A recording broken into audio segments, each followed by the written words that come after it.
Fascinating listening to you, Natalia, because because I can see I'm you mumbling. I can see you sort of process the whole thing almost as you're discussing it, because it is a kind of a tricky question. And I remember in the Soviet Union, when Georgia was the playground of the Soviet Union, being more entertaining and less miserable than Russians, and that's why Russians like to go to Georgia so much, is because they could sing, dance and drink. That's why they like to come here to this day. And I think that is actually part of that Russian colonialism, because often the country is basically perceived as a restaurant, like it's a place with good food and where everyone is kind of ready to serve. It's like, why do you need this democracy, elections? You make good food, you make good music, be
The top stories live from the Sky News City studio. Lloyds Banking Group sets aside more than £1.5 billion to cover potential loan defaults, as its chief executive tells me he's still expecting a recession. But overall, it's just linked to the outlook we've laid out for the UK economy, which is for a mild recession in 2023 and a recovery as we come into 2024. Power bucks the trend for bumper energy results, just a 3.6% rise in full-year earnings. Mining giant Rio Tinto more than halves its dividend following a 39% drop in full-year profits. Also this hour, Shamima Begum set to find out if she's won her appeal against having her British citizenship revoked.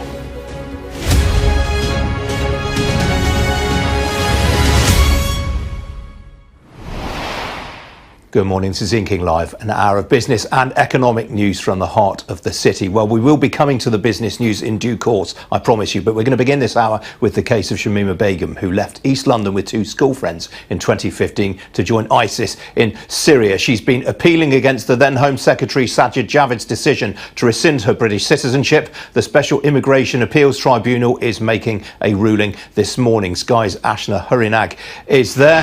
Ashna, what's the latest?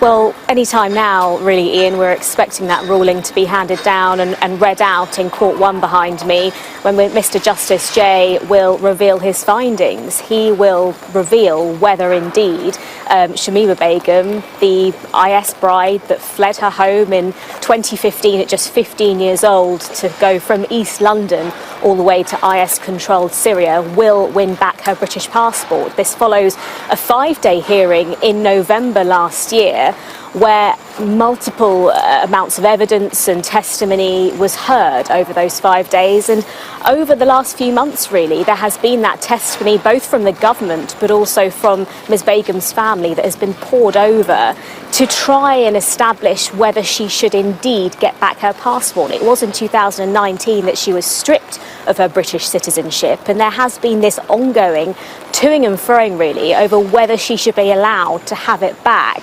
The crucial arguments at play here from the government are that she, despite being the fact that she was trafficked to Syria, and even though people who may have gone there may have been brainwashed, they still pose a national security risk. And they say that Ms Begum expressed no initial remorse when she first emerged from IS-controlled territory. But if you ask her family and ask the lawyers that represent Miss Begum, they have long argued, or not long argued, for the last few months they've argued that she's a victim of child trafficking, that she was a victim of the IS propaganda machine, that she was groomed to go out to Syria, and that she was used as a victim of sexual exploitation. As I say, it was at 15 years old that she left her home in Bethnal Green in East London, not too far from this court behind me.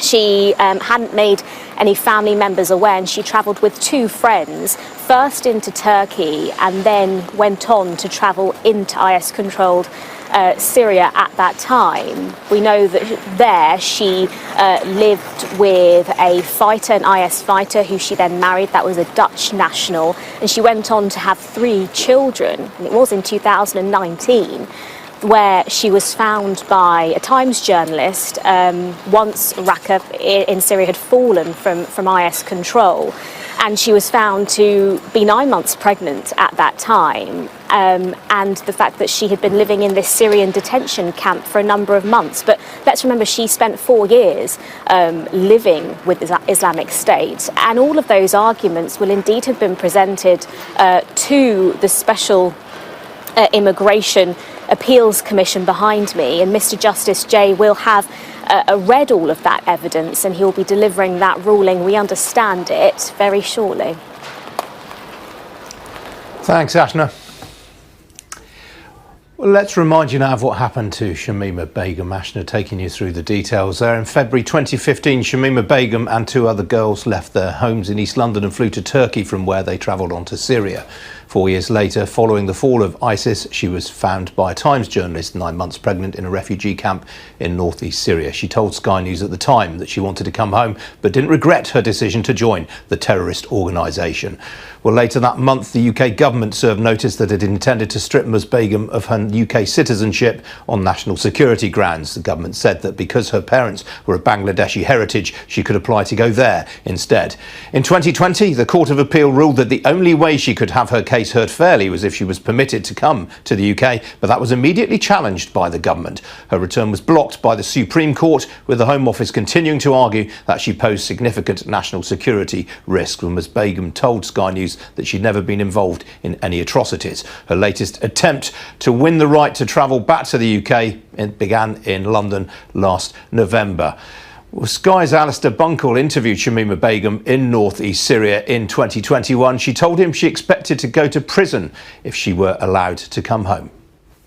If the British government changed its mind and reinstated your citizenship, and you were able to come home to the United Kingdom, what would you expect would happen?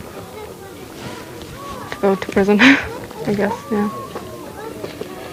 But I don't want to put words in your mouth, but you think that would be the right course of justice, spending time in prison in the UK rather than spending time in prison in northeast Syria? Yeah.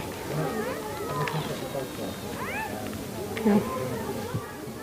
You deny carrying out any violent acts or any sort of acts of outright terrorism. Yeah. Do you feel that, nonetheless, you have committed a crime to the extent that you should serve time in a British prison? I mean, I feel like the only crime I committed was coming here, so I would be willing to go to prison for that. Back to Ashna Harinag now. I mean, Ashna, is there any sense that if she were allowed to come back to the UK, her destination would be in prison? She seems, as you mentioned there in that clip with Alistair Bunkle when he spoke to her in 2019, to be very aware that that's what she would expect to do. She'd expect to serve time in prison. There is a very practical argument, you could say, in all of this, that many say if she did indeed come back, she could be trialled here in the very robust and very trustworthy UK legal system. Rather than being tried over potentially in Syria. Currently, as I say, she's in this detention camp. She could very easily be liberated from it. She could escape from it.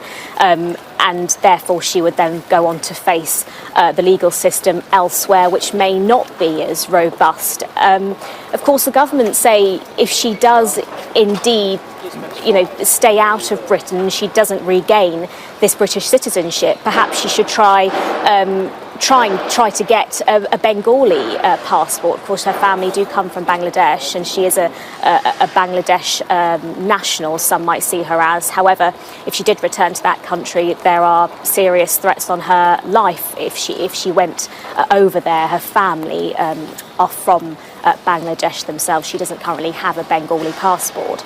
But at the moment, her lawyers say that she is stateless, and they say that that is quite a state of jeopardy that she is in. It's simply not safe to her to simply be without any form of citizenship. We know where she's currently living, in the Al Roj camp in northeast Syria. She's been there for the last few years. When she was initially found, she was in a different camp, and she's described the conditions there as being prison-like, the fact she doesn't like the way she's living out there, and the conditions, she doesn't find them to be to her liking at all. In fact, her third son, who, as I mentioned, when she was found in 2019, ever since she fled in 2015, when she was found, she was 9 months pregnant, and when she gave birth to her second son, her third child, that baby went on to die from pneumonia. So she's clearly a woman that's faced a lot of hardship. She is 23 years old now, but there are some serious concerns over what she might mean to the people here if she does return. I don't think she's going to be welcomed with open arms. In fact, I think it's going to be far from it. But a decision on her future is expected in the next few minutes. OK, thanks, Ashna. We're going to return now to the business news, and the chief executive of Lloyds Banking Group has told Sky News he is still expecting to see a mild recession in the UK this year, despite some recent encouraging economic data. Well, Charlie Nunn was speaking as Lloyds, the UK's market leader in current and savings accounts and owner of the UK's biggest mortgage lender, the Halifax, reported flat full-year pre-tax profits of £6.9 billion. And that was mainly due to the bank setting aside just over £1.5 billion to cover loans that it may not see repaid in part or in full. Well, when I caught up with Charlie Nunn a little earlier, I began by asking him about those provisions. Actually, we're a bigger retail lender than we are commercial, and so it's a bigger portion of that for the retail customers. But overall, it's just linked to the outlook we've laid out for the UK economy, which is for a mild recession in 2023 and a recovery as we come into 2024. Some of the economic data that we've had in recent days, though, has been quite encouraging. Is it possible that you're being a little too conservative? Yes, we revisited our economic assumptions at the end of the year for our results. And we laid out a GDP progression through 2023 of about minus 1.2%, base rates peaking at 4%, unemployment heading towards 5.3% in 2024. We think that's appropriate and prudent. Yes, there's definitely been some good economic data at the start of the year, as you say, specifically China opening up, lower energy prices. But we think that's an appropriate baseline still for supporting our customers through the next 24 months. What's informed those assumptions on bank rate? The big drivers for us are really two things around inflation. One is the external inflation that the UK economy has been receiving. And then the second issue is around the tightness of the labour market. And so what we have assumed is in our baseline, 4% will be enough to get inflation back within a 2% range, 2 to 3% range over the next 24 months.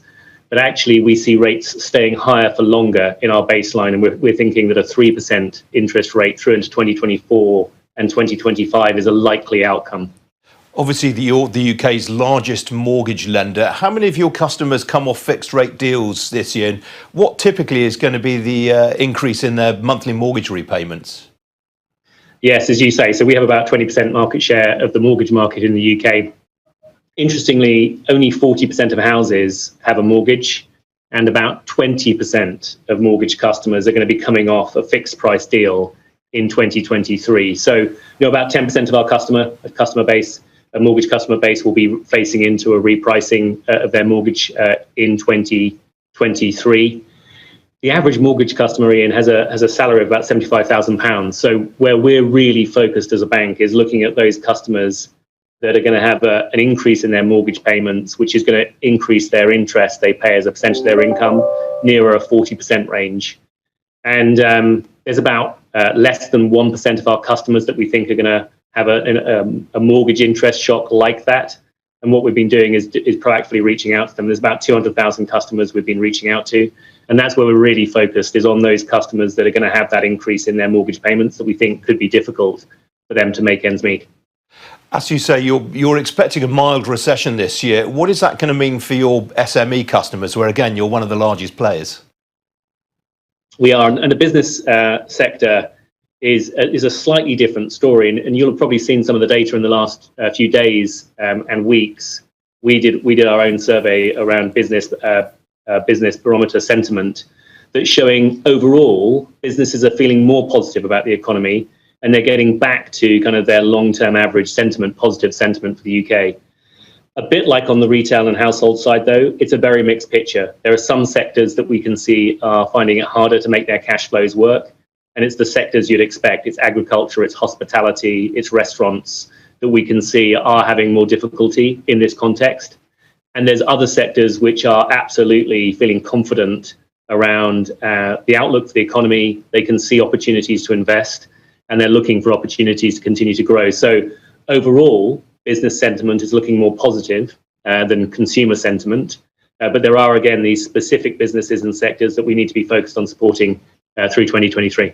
Now, what about the savings market? I think at the halfway stage last year, you said that you were looking to pass through roughly half of the interest rate rises that the bank has been pushing through. There's obviously been a bit of pushback from politicians lately towards that. Are you going to have to adjust your thinking on that?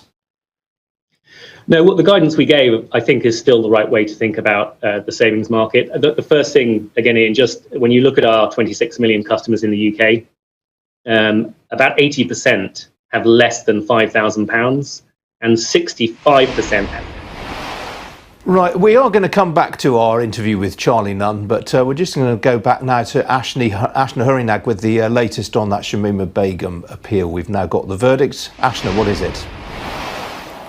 Shamima Begum has had her appeal dismissed by the court behind me. Mr Justice Jay has decided to dismiss her appeal on all counts. This was an appeal to try and regain her British citizenship. It means that Shamima Begum will not be able to win back her British passport. It leaves her now very much in limbo. This was the 15-year-old schoolgirl that left East London bound for IS-controlled Syria in 2015. This appeal dismissal sides essentially with the government's argument that, yes, even if somebody has been brainwashed or has gone to Syria, they still pose a national threat risk and a risk to national security.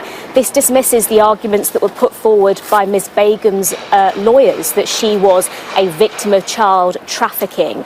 But it remains that ever since her British citizenship was stripped from her in 2019, she has repeatedly tried to win it back, and it remains the case that she will not become a British citizen once again. This was her latest attempt, though. At the ruling today, Mr Justice Jay spoke very briefly. That was a written ruling that was read out in Court 1 behind me, that appeal has indeed been dismissed. That's after him gathering evidence and testimony both from the government and from Miss Begum's family. This all started, of course, in 2019 when Shamima Begum at the time was 9 months pregnant and when she was found in a Syrian detention camp where she will remain. What does this mean for her future, though? Those are the questions that will be posed. It leaves her with little option. The question is, where does she go from here? Does she try to gain citizenship elsewhere, such as Bangladesh, where her family are originally from? But it certainly seems like the UK is firmly off the cards. OK, thanks, Ashna. We're going to go now to Alistair Bunkle, Sky correspondent, who, of course, met Shamima Begum. Ali, is this a surprise, this ruling? Yeah, I think it is. Well, certainly the security sources that I spoke to ahead of the ruling did feel that probably she would be having her British nationality, British citizenship restored because, well, their feeling was that perhaps it was legally untenable to keep it revoked. So I think in that respect, it is a surprise. When I interviewed her, I did ask her about this eventuality and what would happen if she didn't have her passport returned to her and her nationality given back, and she said there is no plan B. The British government argument would be that the plan for her is to pursue the route through Bangladesh. Her father has some Bangladesh heritage, and that is why the British government argued that they are in a position to revoke her British nationality. Shamima Begum's counter-argument is that she's never been to Bangladesh at all. She has no links with Bangladesh, and if she went back there, then she could possibly face the death penalty. I haven't spoken to any of our contacts in the Kurdish authorities who control that part of northeast Syria yet. What I would say is that the Kurds more generally feel that the situation as it is at the moment, that is that there are hundreds of men, women and children with links to Islamic State in prison camps in northeast Syria, well, they think that is untenable because they simply don't have the resources or the ability to keep these camps secure or put any of these individuals on trial themselves. And so they want Western nations in particular to bring their citizens back to their respective countries and put them on trial. So I suspect that this decision won't be entirely popular amongst Kurdish authorities, but we will chat to some and get their reaction. But I think probably it is a surprise, yes, and it is hard to see where Shamima Begum does go from here. You know, she has gone down a couple of legal routes now, has been unsuccessful at every turn, and so I'm not sure what her ability to appeal it is from this moment. OK, thanks, Ali. Well, we're joined now by the legal commentator, Joshua Rosenberg. Joshua, Ali was just speculating there on what options may be open now to Shamima Begum. Where does she go from here? I think she goes to the Court of Appeal. I think she tries to challenge the decision from SIAC, the Special Immigration Appeals Commission, which was handed down today. I haven't seen the full judgment yet. It's not appeared on the SIAC website. It will obviously be studied by her lawyers to see if there is any opportunity of appeal, any grounds for appeal. I'm sure that they will find some arguments.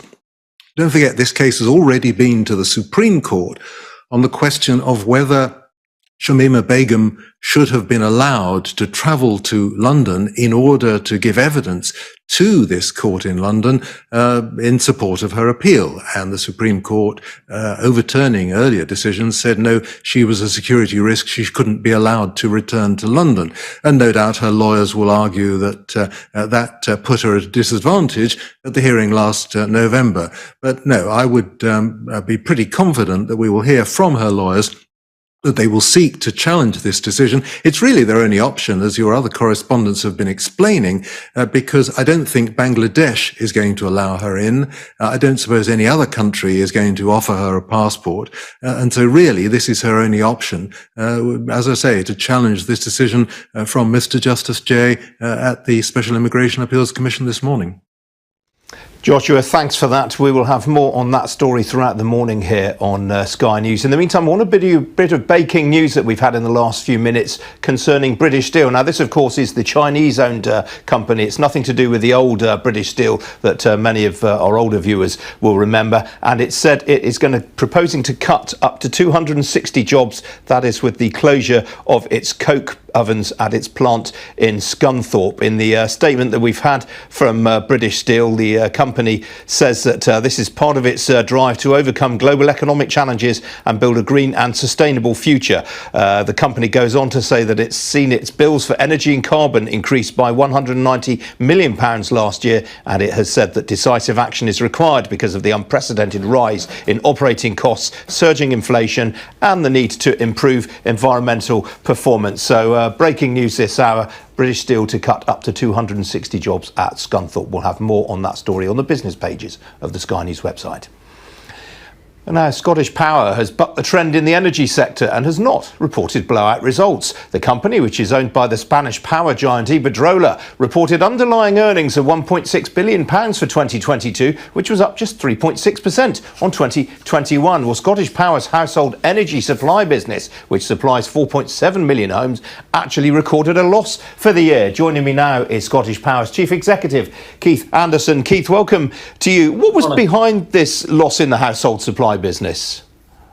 So look, overall it's a solid set of results, and it's based off our investment in what we call future fuels, not fossil fuels, and that's the big drive for us, the investment in renewables and networks. look, the retail environment has continued to be tough. It's continued to be difficult, not least of all, obviously, for customers themselves who are facing energy prices that are twice the level they used to be. And that's also hurt our retail business, the level of support we're having to give customers, capping prices, giving them support through debt relief, etc. And that's cost us over £200 million, £500 million over the last 2 years. But the future of our business and the future for the UK is about that drive to net zero. It's about moving away from gas. It's about stopping gas infecting the price of electricity. It's about giving us green, secure energy supplies at a cheaper level for everyone in this country. Keith, wholesale gas prices have fallen by nearly 65% since December. Is it too soon to say that we're past the worst of this crisis? Yeah, look, I think it's great that wholesale prices have fallen, and obviously that will help everyone, and that's a good thing. However, as a country, we should not take our eye off the ball, and the same issues still exist in the future of this market that existed before. We need to move away from burning gas. We need to move away from fossil fuels. We need to do what we do as a company, which is invest in future fuels, invest in renewables, and invest in a network that allows us to electrify the hell out of everything, because that's the way we secure our energy, and that's the way we make our energy cheaper for all of our customers. You've talked a lot there about your investment plans. The government, of course, has just slapped energy generators with a 45% windfall levy, effectively. Would you be investing more with that tax not in place? Well, look, last year we wrote contracts for £2 billion in the UK. This year we're going to write contracts for £4 billion because we believe in the long-term future. We're absolutely committed to the future of renewables and committed to delivering a network that creates an infrastructure for the next 40 or 50 years for this country. And it's on the back of that we're going to create over 1,000 jobs this year as well. That's what this is all about for us. We think that gives our business stability. It gives our investors stability and confidence to keep investing in us as well. And as I say, the great thing is that's what will deliver a more secure energy future for the country. It's what will deliver cheaper energy future for the country and for our customers as well. And that's where our focus remains. Keith, what jumped out at me in your statement today is that you do appear to be seeing evidence of households consuming less gas. Yes, look, I think it's a natural thing. Obviously, as I say, it's been a really, really tough period for all customers. And as part of that, they're looking at how they use the product and looking at how they can cut back. And so we're seeing demand overall reduce across the whole of the UK. But let's not forget that we still have 40% of households in this country spending more than 10% of their disposable income on energy. This is not an issue that's going away quickly. And what we need to be doing is looking at how do we overall tackle affordability. How do we structure the retail market going forward? But all of that has to be driven by a huge wave of investment in the future of renewables, because that, as everybody knows, and all the politicians know as well, it's the cheapest form of electricity generation this country can make. The more we do and the faster we do it, that's how we bring the price down, and it's how we stop having to rely on international gas markets and high gas prices. All right, Keith, we have to leave it there. Appreciate you joining me today. Thank you. Good, thanks. Some other business news stories for you now. And shares of Rio Tinto have fallen by almost 3% after the mining giant cut its dividend, following a 39% drop in full-year pre-tax profits. Well, the fifth largest company in the FTSE 100 cited lower commodity prices and higher labour, fuel and raw material costs, as it reported a pre-tax profit of $18.7 billion for 2022. That was down from $30.8 billion in 2021. But Jakob Straussholm, the chief executive, said he was encouraged by the recent reopening of China, a major customer of the company for commodities such as iron ore. He said Rio's iron ore operations at the Pilbara in northwestern Australia had recently set a number of records across its mine and rail system. The car maker Stellantis has credited price increases and stronger sales of more expensive vehicles as it reported record full-year profits. The company, which was formed from the merger of Fiat Chrysler and France's PSA, the owner of Peugeot, Citroën and Vauxhall, reported a profit after tax of €16.8 billion for 2022. That was up 26% on 2021. Well, Carlos Tavares, the chief executive, said the company had been gaining momentum on electrification. He said that during the year, the company had sold 288,000 battery electric vehicles globally, up 41% on the previous year, helped by launches of new products, such as the first fully electric Jeep SUV. Abu Dhabi's sovereign wealth fund is reportedly seeking to buy a stake of up to 34% in Associated British Ports, the UK's largest port operator. Bloomberg is reporting that the fund is trying to buy a stake in the business that has been put up for sale by the Canada Pension Plan Investment Board and could pay up to £2 billion. Well, Associated British Ports operates 21 ports around the country, including Southampton, which is the UK's largest export port, Hull, Immingham, Grimsby, Swansea and Lowestoft. Well, a torrid session on Wall Street last night saw all three major stock indices suffer their biggest one-day falls for more than a month on concerns that the US Federal Reserve may keep interest rates higher for longer. Well, that was followed by declines overnight right across the Asia-Pacific region. Both Tokyo and Mumbai fell by roughly 1.5% apiece. In Europe, it's a similar story. All of the main continental European indices are in negative territory right now. Talking points in Europe include Danone. The world's largest yoghurt maker is up 2% in Paris after its quarterly earnings beat expectations.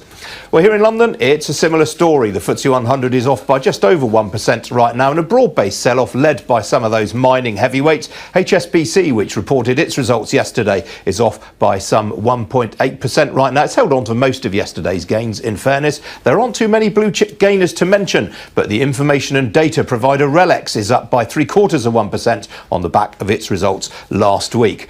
On the foreign exchange markets, well, the dollar is trading close to a 6-week high on expectations that US rates are remaining higher for longer. Sterling off 1/3% right now against the greenback. The pound is also 1/4% lower right now against the euro. The single currency, meanwhile, more or less unchanged right now against the dollar. As you might expect on a day of dollar strength, the oil price is lower. A barrel of Brent crude will currently set you back $81.87 a barrel. That is off nearly 1.5% on the session. Well, joining me now is John Wynne Evans. He's head of investment strategy at Investec Wealth and Investment. John, great to see you. What's been driving these concerns in the US over interest rates? Well, it's very much this idea that the economy is stronger, perhaps, than people might have expected. Empowerment is always key to development.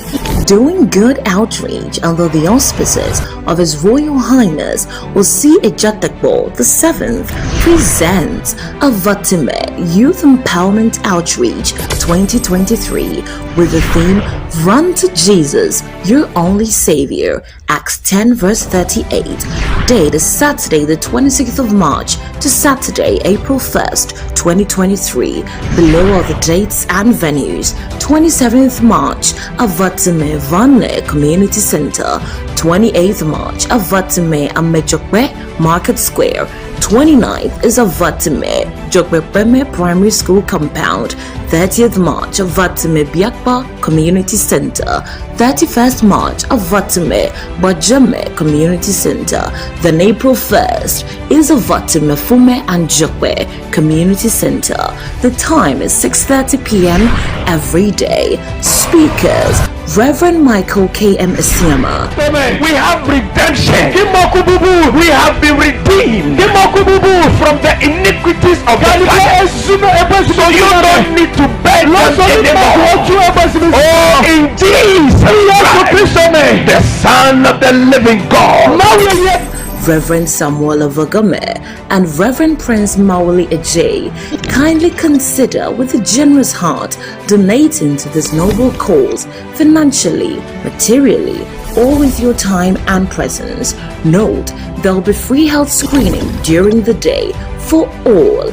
Contact us on WhatsApp 0044 7851 205 626 or on mobile 054 959 1452 054 959 1452 or email us at admin@powerwordint.co.uk.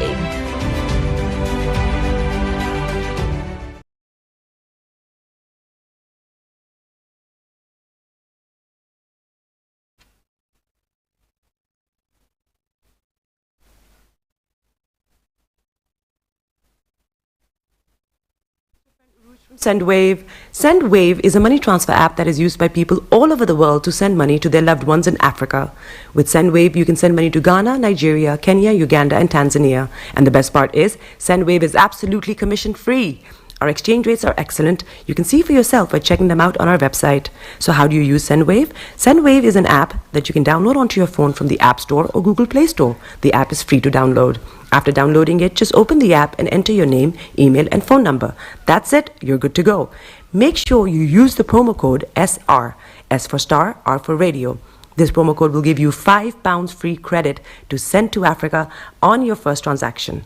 Your money will be delivered to your recipient within seconds. Feel free to call me on 0749 7377 647 at any time. I'll be happy to tell you all about SendWave and help you in any way I can. Remember to use the promo code SR for £5 free credit. Medasse.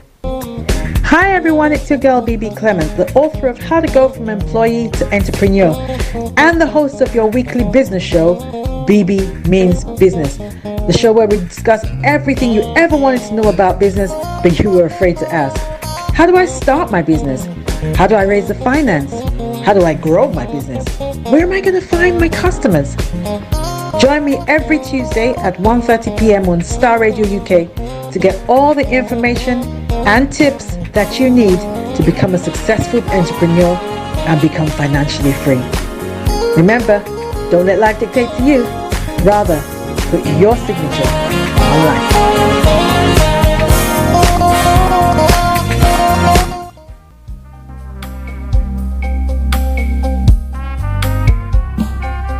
Are you looking for the fastest, reliable, and trustworthy door-to-door shipment company? Well, look no further. When was the last time your family received a shipment back in Ghana on time and in time? You are not sure? Well, Lamb Shippers, we pride ourselves with being the fastest, reliable, and trustworthy shippers you can use. You are assured of a prompt pickup anywhere in the UK by our personnel. They also make sure your items are well packaged to get to its destination in time. When it comes to door-to-door shipment, look no further. Well, Lamb Shippers, contact us on 07939009321 or 07498911820. Or you can visit our website www.welllamp.co.uk. You can also drop us a mail, info@welllamp@gmail.com. Well Lamp Shippers, fast, reliable, and trustworthy.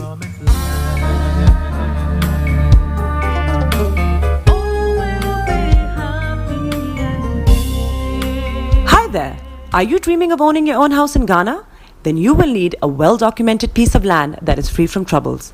I highly recommend My Africa Property for any size of land that you will need. With My Africa Property, lands are available in Pram, Sopoli, Tohenia, Ogome, Dodova, Winneba, and many other locations at affordable prices. These locations are about an hour away from the airport, only 35 minutes from the motorway, 10 minutes drive from Central University College, 10 minutes drive to the beach, and close to Pram Senior High School and Ghana Men's Soccer Center of Excellence. For more details, visit our website www.myafricaproperty.com or call our UK office on 0208 123 2523. For our US and Canada offices, call us on +1 585 184 994145.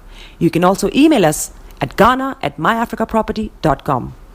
Tune in to On Point here on Starr Radio UK with Empress Regina every Monday at 5 p.m. GMT. Looking forward to your company. Check me out. He tells me my energy is making him tired. Yes! How do you get the energy to do that? I've been told that I have a lot of energy, but my goodness, I think today I have met my match, people. I have met my match, Miss Suzanne. Wow, amazing. One of the things that's the start of the darkness, hole of darkness. So what did that? Myself and the world will adjust. And 2019? Forget the proverbial boardroom. Join me, Simone Frazier, on The CEO, the program that gives you the driving seat over your life. Every Tuesday, 8 p.m. only on Starr Radio. Getting onto the property ladder has never been easy until now. Join us this and every Thursday from 7 p.m. to 8:30 p.m. live on the Property Hour Show on Starr Radio UK, where we talk to mortgage brokers, property developers, estate agents, landlord, tenant, property consultants on how to invest or get into the property business and make money. You can't afford to miss this. The Property Hour Show is your best source into the property industry. Body is your ma. Bekutu, show them you got the cocoa set. Ladies and gentlemen, it's your boy Harry Song, aka Mr. Songs. This is the Kingmaker Baba for the girls. We're here. This is Starr Radio. We don't go nowhere. UK, London. We they call them London for home. For here, we they call them London. And that's how you know. Just have fun and stay blessed. Hi there, this is CJ Buckman, your life coach. And whenever I'm in London, I listen to Starr Radio UK right here. But guess what? You can listen to wherever you are.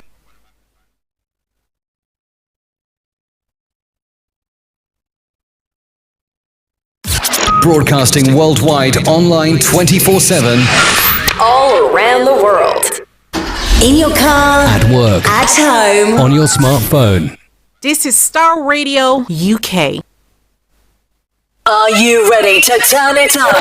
10, 9, 8, 7, 6, 5, 4, 3, 2, 1. Birds flying high, you know how I feel. Sun in the sky, you know how I feel.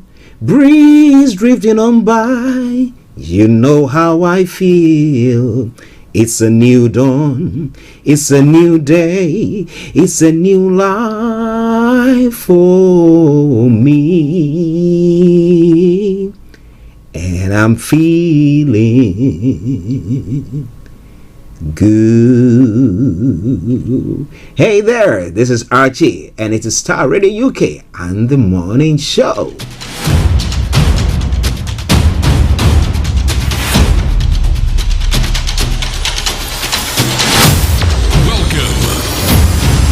This is Starr Radio. This is UK. Starr Radio UK. This is Starr Radio UK. Welcome.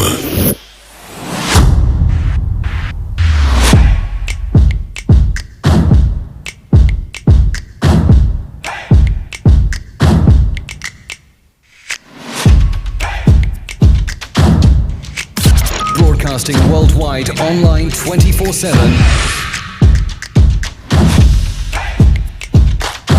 Enlighten your day with Starr Radio.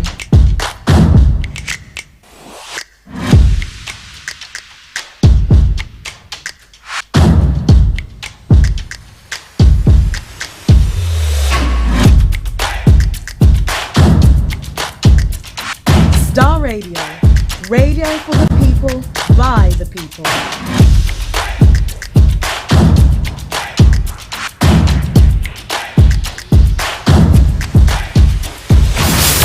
Welcome.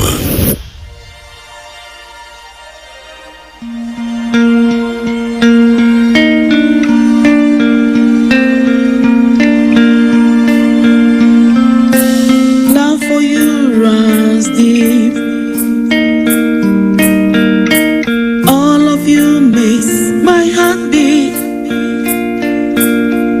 You make a doubt they fade. Jesus, and that's what makes you great. You hold the world in your hands, the hand that made me who I am. Same God now, yesterday, and forevermore. And that's what makes you great. You are God. You will never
how I say good morning, good afternoon, good evening, good dawn to you wherever you might be listening to us from this morning, Wednesday, the 22nd day of February, the year 2023. One who took my pain, took away my shame.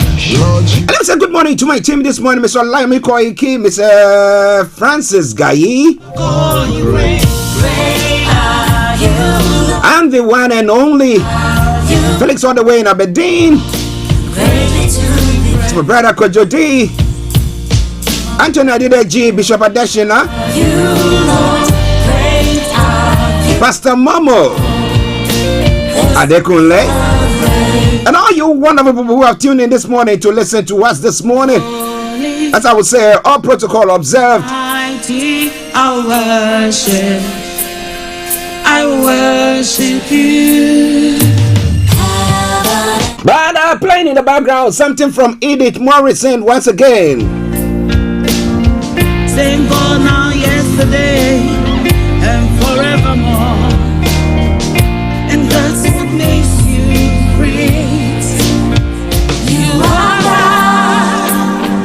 You will never change. You remain the same till the end. Okay, dokie, do.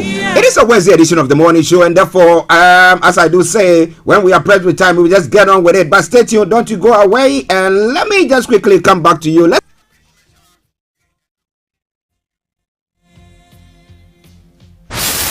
Welcome. Hi guys, this is your friend Uruj from SendWave. SendWave is a money transfer app that is used by people all over the world to send money to their loved ones in Africa. With SendWave, you can send money to Ghana, Nigeria, Kenya, Uganda, and Tanzania. And the best part is, SendWave is absolutely commission-free. Our exchange rates are excellent. You can see for yourself by checking them out on our website.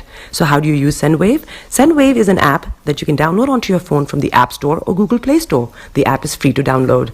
After downloading it, just open the app and enter your name, email, and phone number. That's it. You're good to go. Make sure you use the promo code SR. S for Star, R for Radio.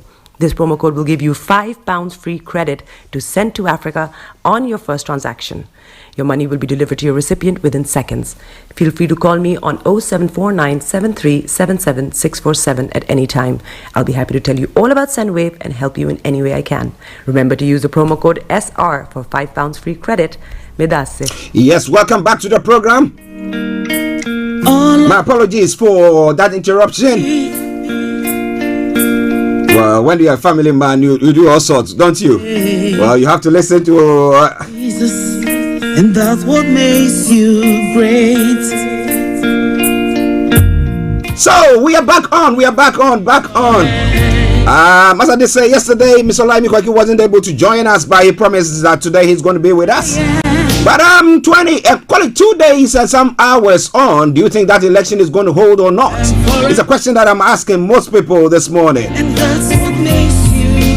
But wherever you are, continue to keep your dial so logged on Starr Radio UK. It is your favorite African and Caribbean radio station in London.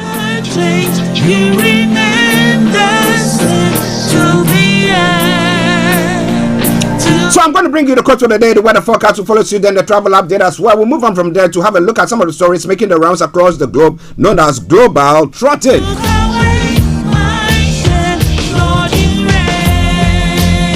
Then after that, we'll move on to look at what is happening from Nigeria with updates from Nigeria. Great are you, Lord. Greatly to be praised. Great are you, Lord. Great are you, Lord. This I'll celebrate. Okay then, so the quote for the day says, focus on acquiring more and more of relevant knowledge, not just general knowledge. So relevant knowledge to the trade or whatever thing that you are doing, focus on acquiring more of that. You make a dawn fade, and that's what makes you great. You are God. You are Okay, so when it comes to the weather front, what is happening on the weather front this morning? till the end, till the end.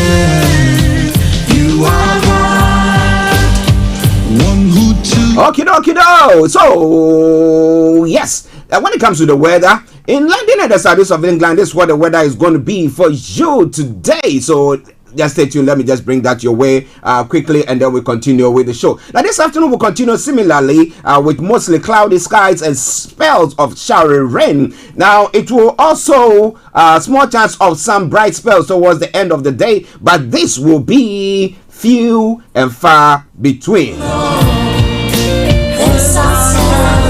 And tonight we'll see largely cloudy skies and further spells of light rain. Similar conditions throughout the night, with the rain slowly easing towards dawn as well. I worship you. Top temperature is going to be 10 degrees, the lowest is going to be 5 degrees. UV level low, pollution low, sunset 17:28, and sunrise for tomorrow morning. It's going to be 0701 hours. And that brings us to the end of the weather forecast. It is Starr Radio UK, your favorite African and Caribbean radio station in London. This is Starr Radio UK.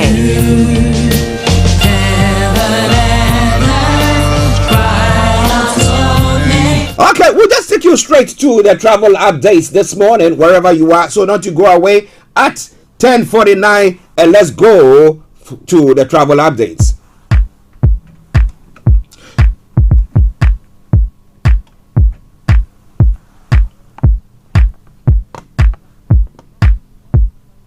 This is Starr Radio UK. Okay, so keep your eyes on the roads, I'm keeping navigated. I promise I'm on the Starr Radio UK travel update that comes your way every weekday from 10:40. Now it's 10:50, so let's crack on.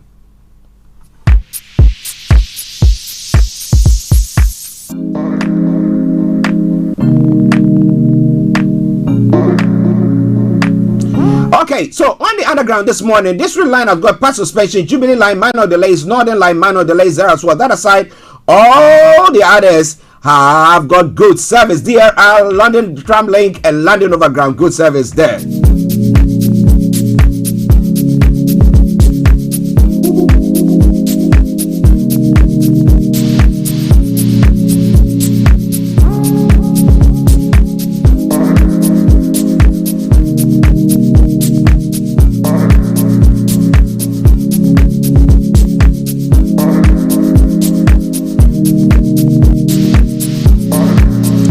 But now let's move on straight to the London, the major roads in London.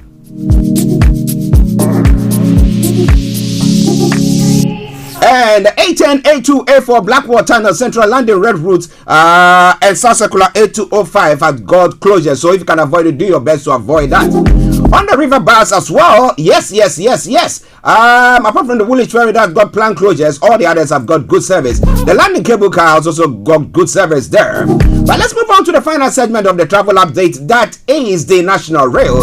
On the National Rail this morning, Gatwick Express, Great Northern, Northern Rail, ScotRail, Southwestern Railway, Southern, and Thameslink have all got minor delays. That aside, all the others, no problems there. That's good service throughout there.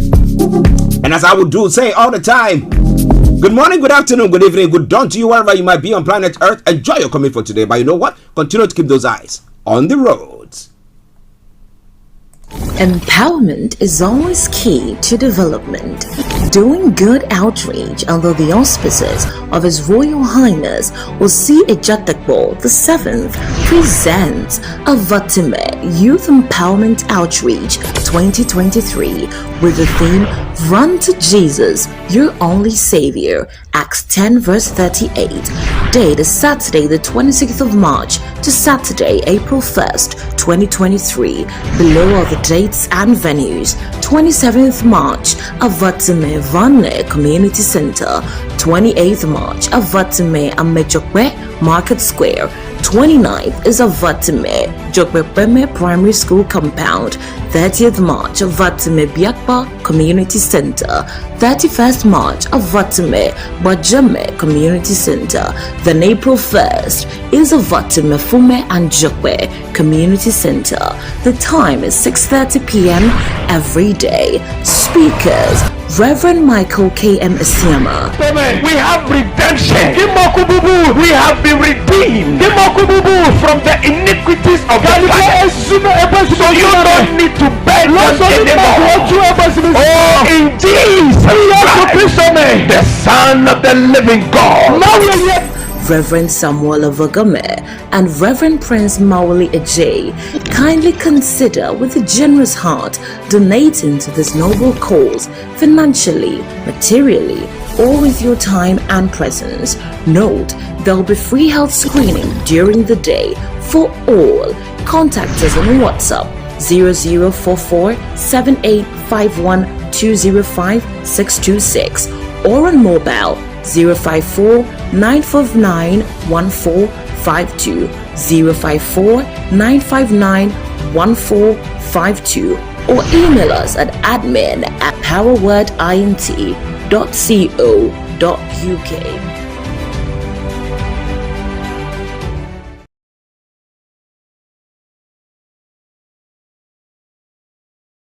Station in London, bringing the time now to 6 minutes to the top of the hour. Okay, so now let's move on straight to what is happening across the world, known as the Global Trotting, as we bring your way. Well, breaking news coming through. Shamima Begum has bid to regain UK citizenship has been rejected. The 23-year-old loses her appeal against the decision to remove her citizenship on national security grounds. So she's still deemed as a threat.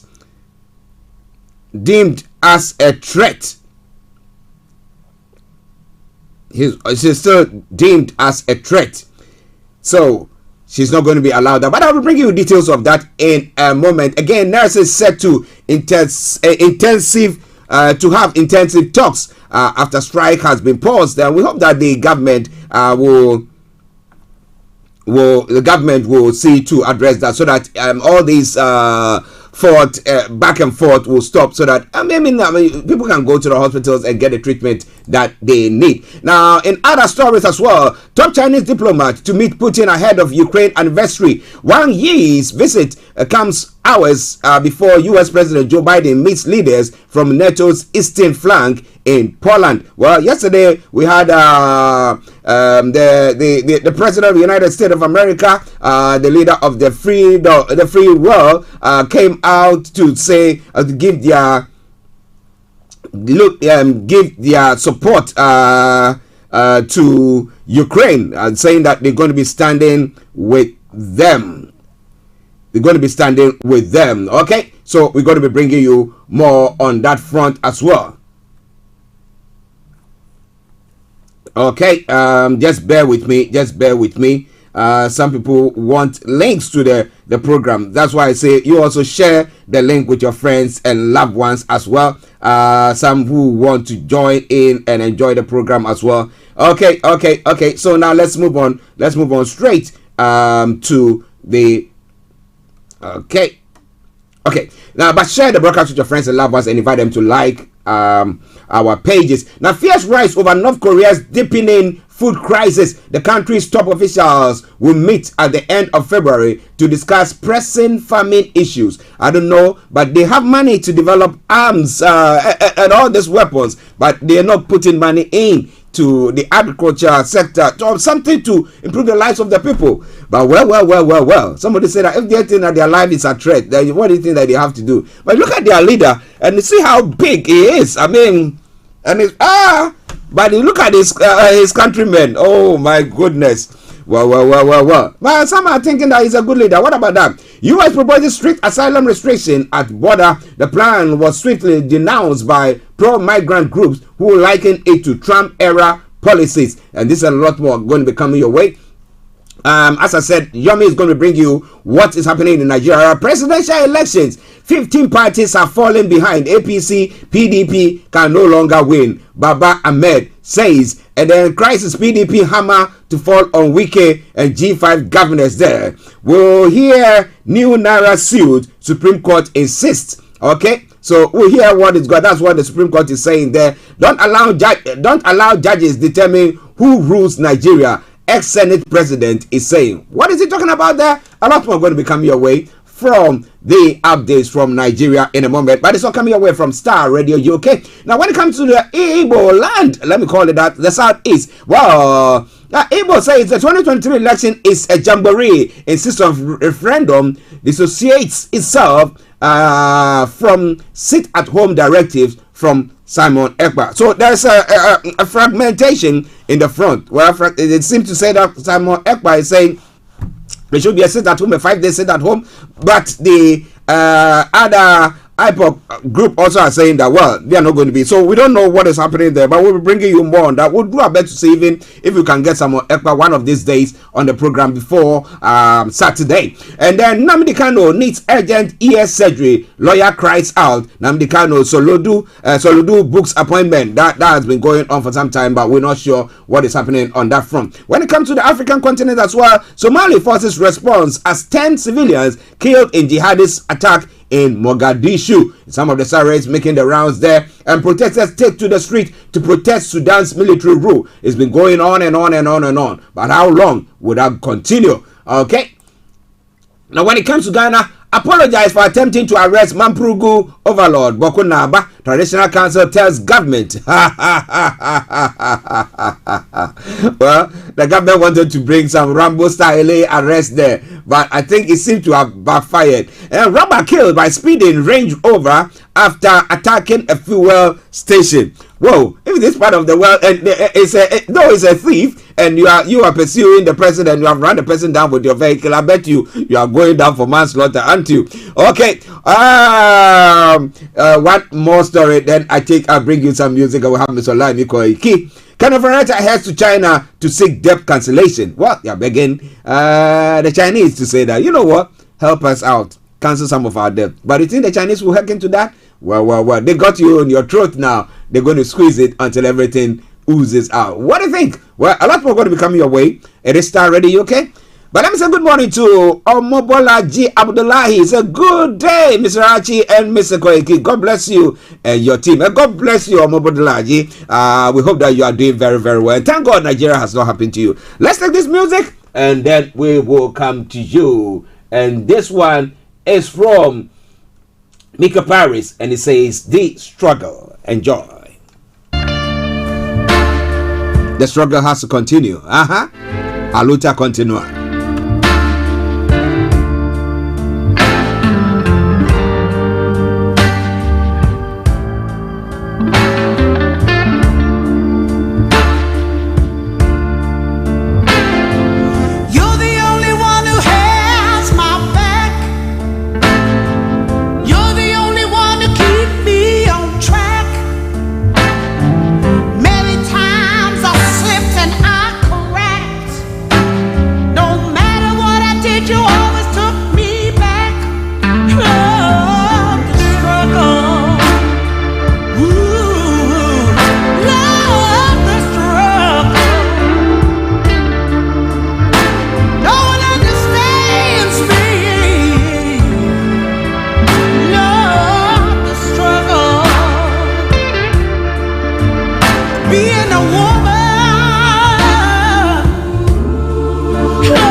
This is Starr Radio UK.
Africans will say, "La lucha continua." The struggle continues. So those who are agitating to break away, those who are looking at the fact that they are being marginalized and they want redress, and those who are fighting for their freedom, one way or the other, every one of us is fighting for something that they feel they are not being treated fairly there.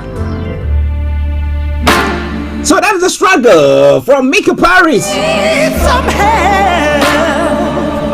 So coming your way from Starr Radio UK. We're going to take a quick commercial break, and once we come back, we'll be having Miss Olayomi joining in to bring you updates from Nigeria. As I did say earlier on,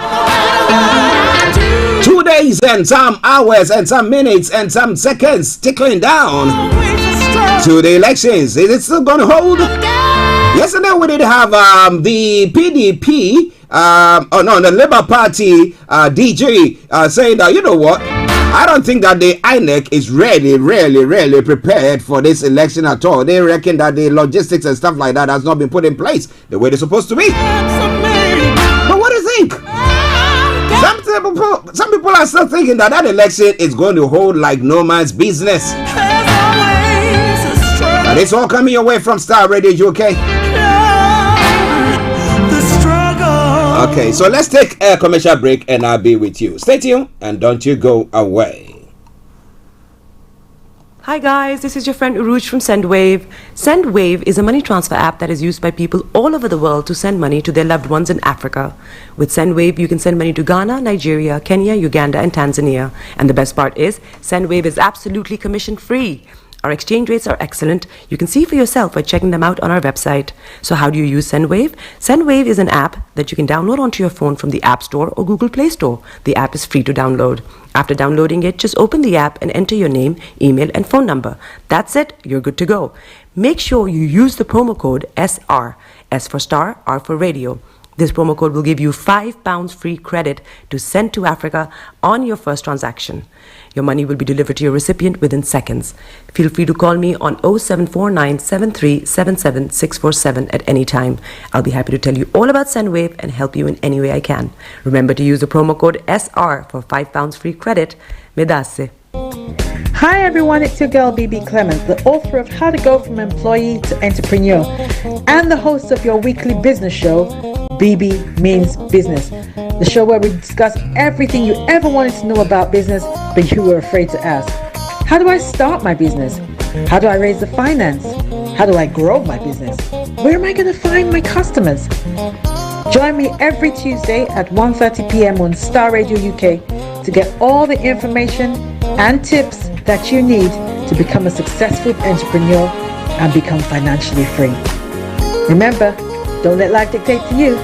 Rather, put your signature on life.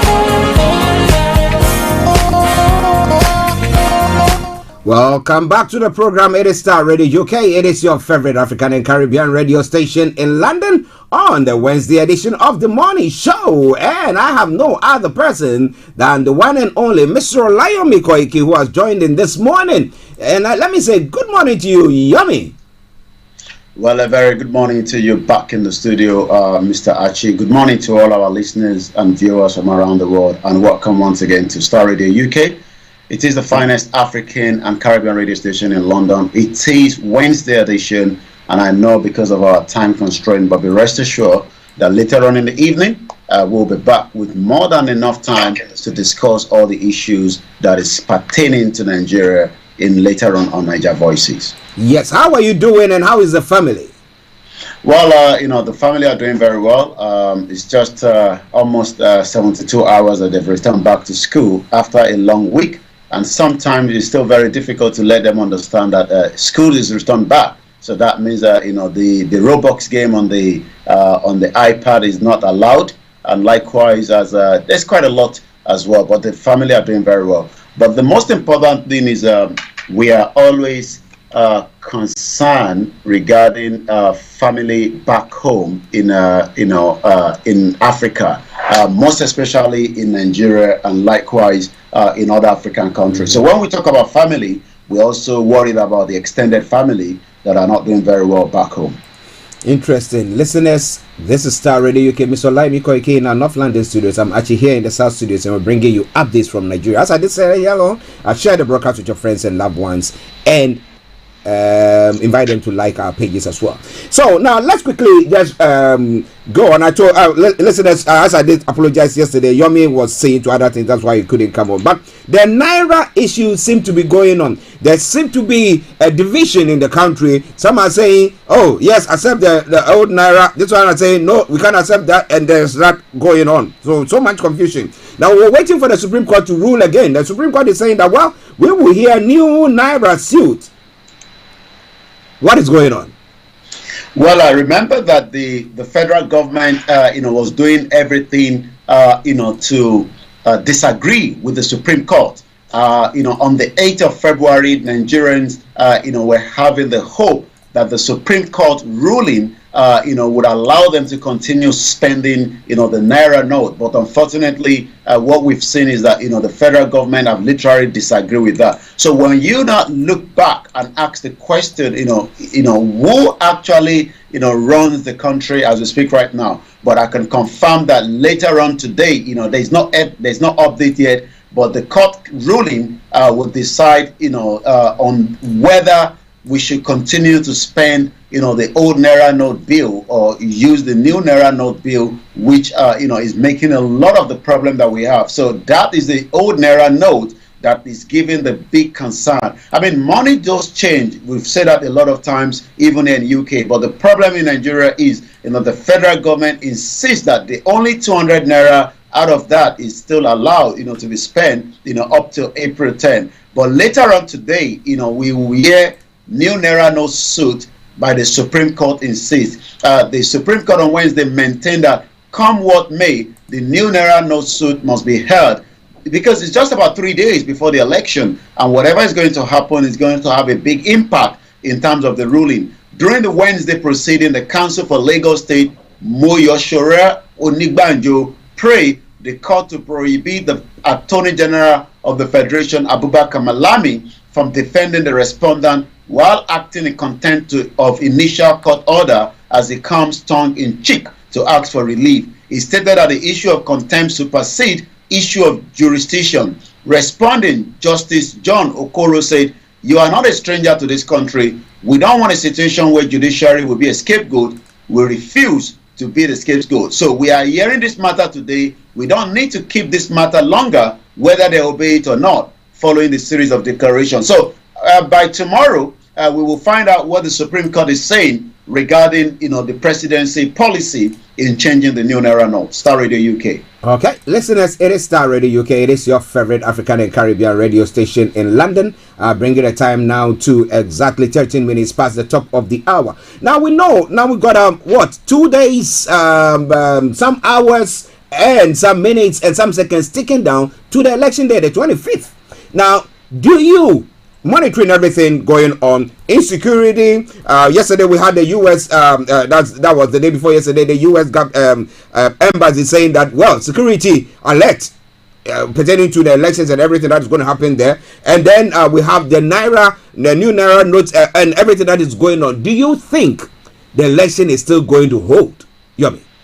Well, we have said it. The election is going to go ahead as planned, but there will be uncertainty come this weekend. Part of the uncertainty is still the issue of the Naira note that the government have refused to deal with. I was actually putting that question to some of our listeners, and I did ask, can this government rectify the problem in 7 days, from the time we put this information out?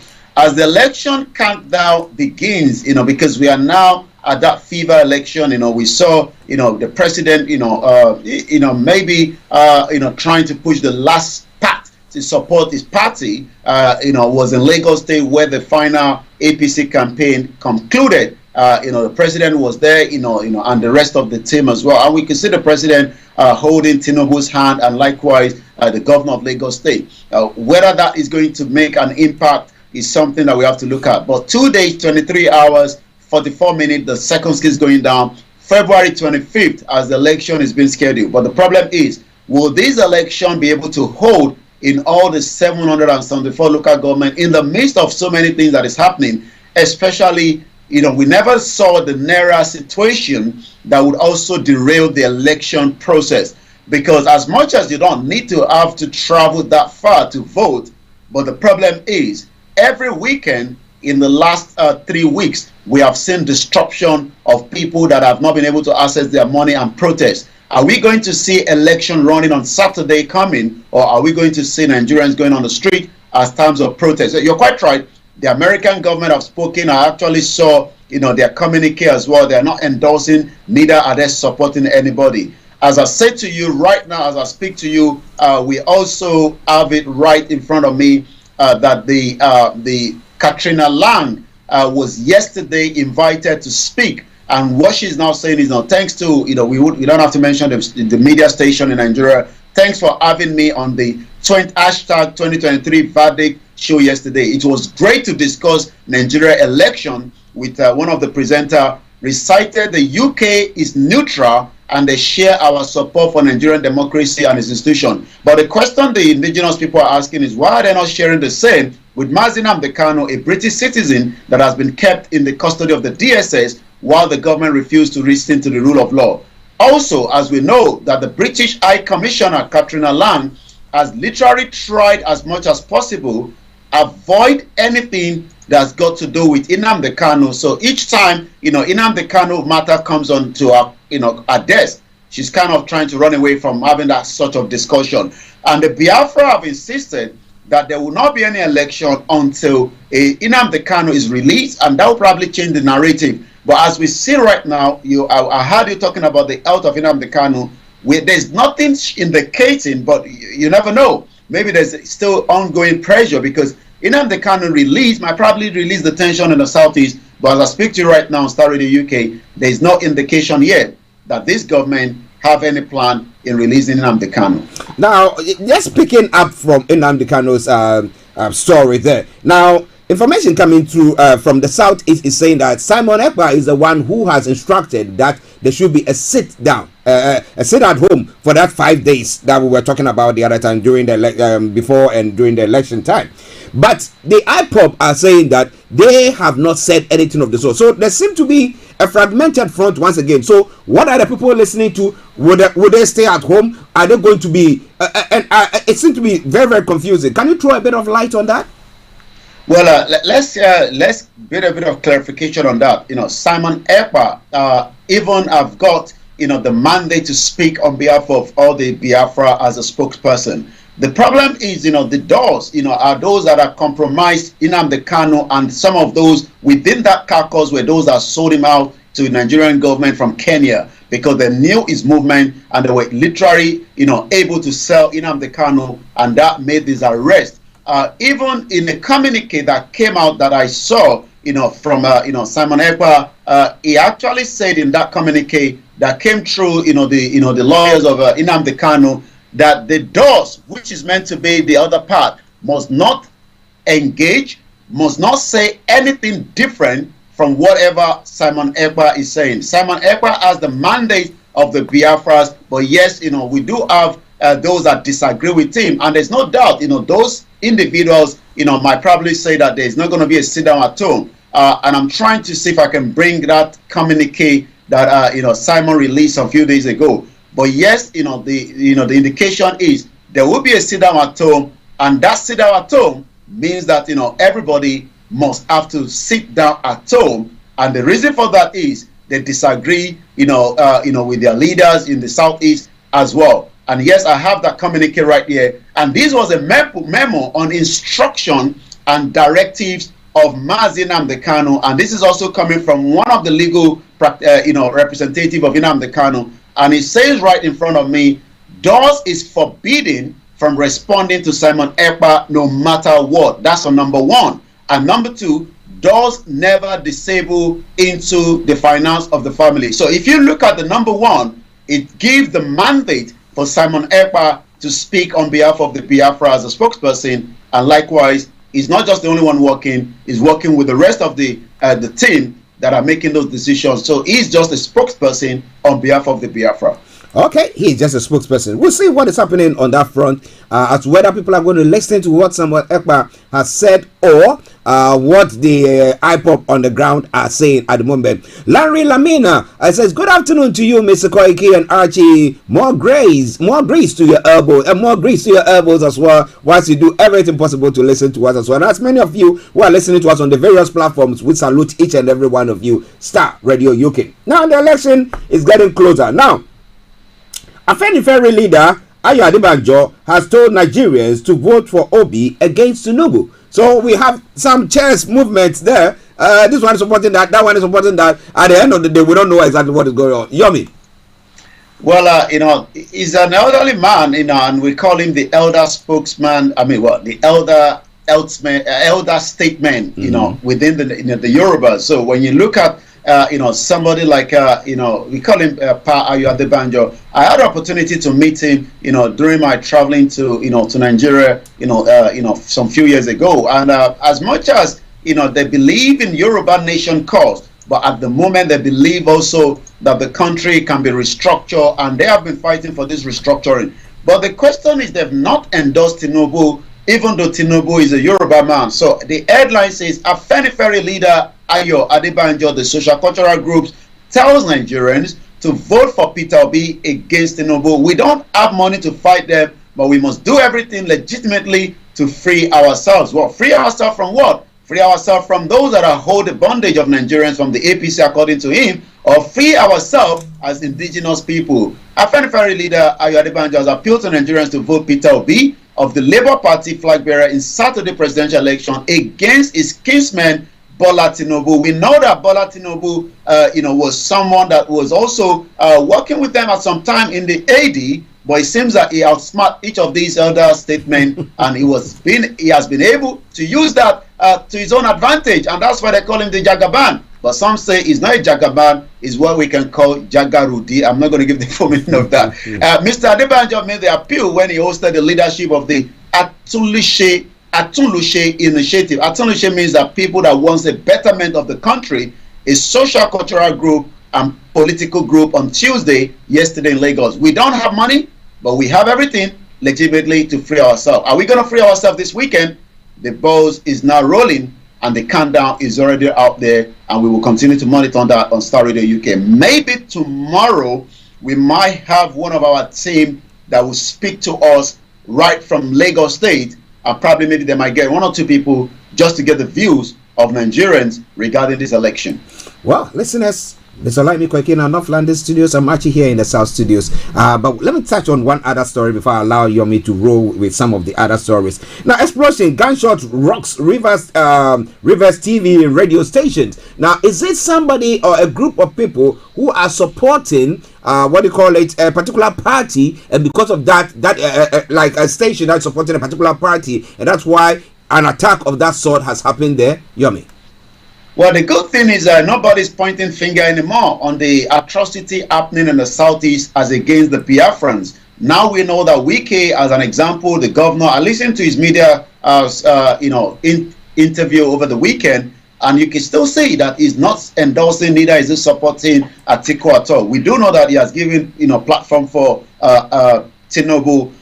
Explosion is not something new in Nigeria, but it's something that is having a big impact, especially on facilities that are meant to be part of the communication. Imagine if we have such in UK, that means a lot of our listeners will not be able to listen to us. So the radio station, the TV stations are not also left from attack, especially in what is known in Nigeria today. So I can tell you that yesterday night there was an attack on a popular radio station known as Which FM 99.5 and the Atlantic Television Network in Ozuba in Obia Akpo local government area of Rivers State with explosive device suspected to be dynamite as well as periodic gunshots. So you can tell that whoever is behind such atrocity has gone there to make a lot of collateral damage. What you did ask is, has this got to link with any of the political party, or are they also campaigning for such?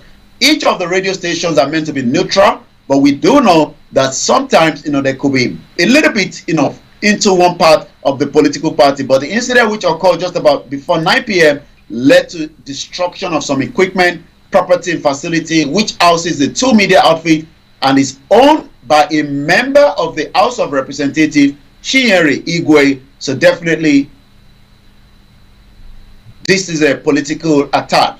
Igwe is also an ardent supporter of the Presidential People's Party Democrat Atiku Abubakar. So right there, by the time you multiply things together, you can tell that the attack is got to do with a political tone. Well, so with elections to hold. But Olakunle says, good afternoon here, White Lion and Archie. And he said, we are missing Yomi so much on YouTube. And he says, Omobola, okay, he's regarding Omobola G as well, and Lamina as well. Then Aberi Joe Samson, we love you to bits as well. Gina Latte, yeah, good morning to you. And thank you very much to every one of you who have tuned in this morning to listen, view, and check up on us and enjoy the show as well. I hope you are enjoying the show, but share the broadcast with your friends and loved ones and invite them to like our pages. Now, Yomi, interestingly, the final push to accelerate mobilization for his victory at the Saturday's presidential poll, the Nigeria Labour Congress has directed all state councils, including affiliate unions, to vote the presidential candidate of the Labour Party, Peter Obi, in forthcoming Saturday elections. Do you think that the NLC, the Nigeria Labour Congress, will listen to their leaders? Do you think so? Well, remember that the new leader was meant to have gone on to an open protest with the government, but as usual, he's gone quiet because when he came on board some 20 days ago, he did say that should the ongoing crisis of Naira and fuel continue, the NLC, the Nigeria Labour Congress, will release a statement for a total shutdown of a protest against such. He hasn't done so, so maybe to fight back the current ruling government, that is why they are endorsing Peter Obi as against probably maybe putting more pressure, which would have been, but again, they'll make those decisions. But you're quite right, there'll be a lot of margin. I saw the ADC folding up, supporting Labour Party, and likewise vice versa. We saw some Labour Party members that have also crossed over to endorse Tinubu. So within the next 72 hours, we will see a lot of fold up between each of these three political parties, and we will continue to monitor such as well. Olakunle says, if they vote or not, Nigeria is surely going down, and we will definitely break the camel's back 100%. Now, Yomi, you were saying that we'll try to get some people on the ground tomorrow, God willing. But how are they feeling at this time? How do you predict their feeling? Because insecurity, no money for yourself. As to whether they are saying that on the voting day, no vehicles will be allowed to be moving around. People will not be allowed to be traveling up and down the country. And so the ones that will be only allowed are the ones who are like election monitoring groups that have been accredited by the INEC, and a few of them. So it's just a handful of people who will be moving around. Now, how are people actually feeling right now, Yomi? Well, the mood on the ground is not a very good one. I got to be honest with you. The mood on the ground in Nigeria right now is very, very bitter. And the reason for that mood is still got to do with the currency. I mean, especially the market traders. They have a lot of the old currency. Vehicles are rejecting. One of our team had to walk a very long walk because he had the old currency. Not that he doesn't have the money. We gave him the money for transportation, but the transport is not taking the old currency. Even though the governors in the state are assuring their citizens in the state to continue to exchange these so that the pressure will not be on each one of the side, but that is not happening. I don't know how this election is going to go along in the line of the mood. And in every mood, it triggers a lot of violence as well. And we saw that 3 banks were burnt down in Shagamu. In the last 3 weeks, like I said, every weekend, it has been chaos. And in the next 3 days, should the government still not be able to work out this new currency, the mood is not going to be a very good one going into a Saturday election, or maybe election that could be postponed. We wouldn't know, because I was on the ground on 2019, and a lot of people are already sleeping, but some of us were still awake when the government was also saying the election has been postponed. Will election be postponed or not? Larry says, yeah, definitely not going back. Yoruba Nation all the way. And Aberi Joe Sampson says, good afternoon, my brother there. And all that interaction there. Good one there. Okay, now let's go to Yomi for the rest of the stories making the rounds. Over to you, Yomi.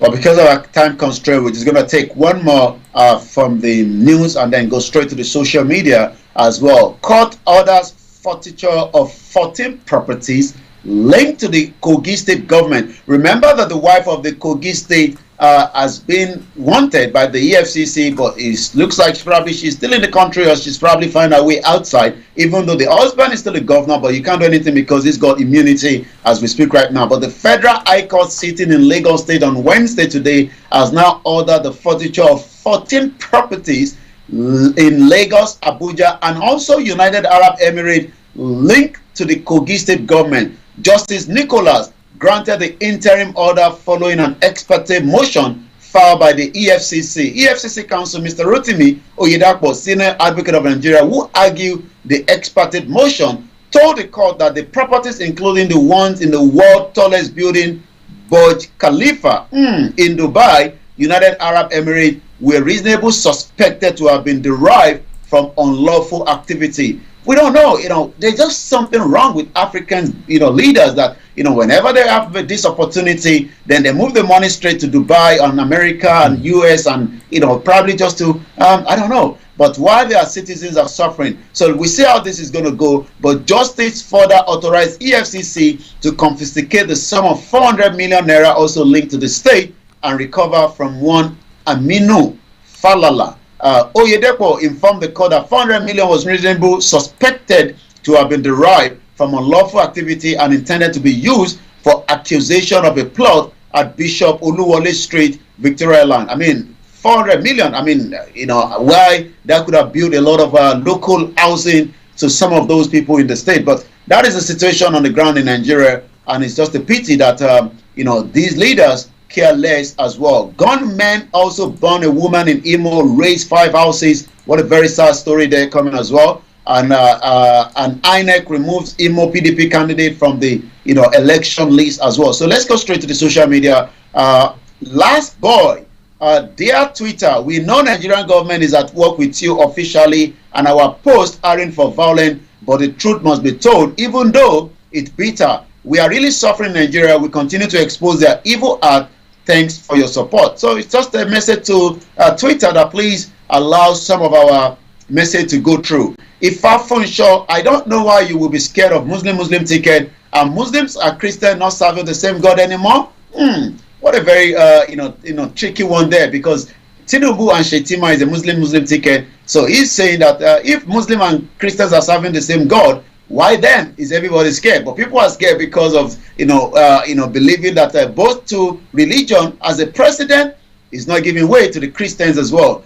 Also, Simon Ekpa, Biafra, what Finnish government told us will report when we report Simon Ekpa. These are a bunch of Nigerian criminals who came to Finland with false identity. Some of them are into various crimes presently or in the past, so he's probably responding as well. Omoyele Sowore is also still making a push, even though we tend not to be talking about him, but he's also making headways. A greeting meeting with the AAC party and the newly elected leaders of the NLC, led by the NLC president, Comrade Joe Ajaro, even though he has endorsed the secretary of the NLC, where Sowore, with those teams are there. But we know that, like you said earlier, NLC is not endorsing Sowore.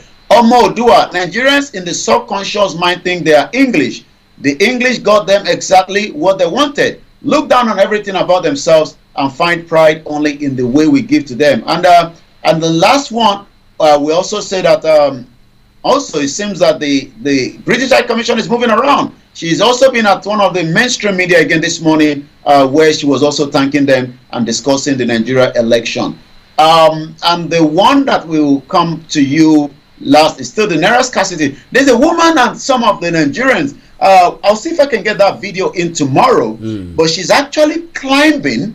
It seems that nobody's getting through the main door anymore. They're now climbing from outside, getting into the banking hall. What a very fantastic time to be alive in Nigeria. But again, we'll get that video ready for the program later on this evening. But as we always say, we will be here discussing all these issues affecting Nigerians, both at home and outside the country. This is Starr Radio UK. It is the finest African and Caribbean. And also, it seems that more money has been out there now that is fake. Please be careful, as 3 have been arrested in Kebbi for, guess what, 17 million naira of the fake, 17 million naira of the new note that is fake. Wow. So people can just quickly go print up. My goodness. Well, there was an artist that got angry. It's a very controversial one, but it's out there, known as Portable. He actually was singing somewhere in Shagamu. And when you're there, it's late in the night. You don't know how much money you have been given when you're spraying the money. It was after he returned back home.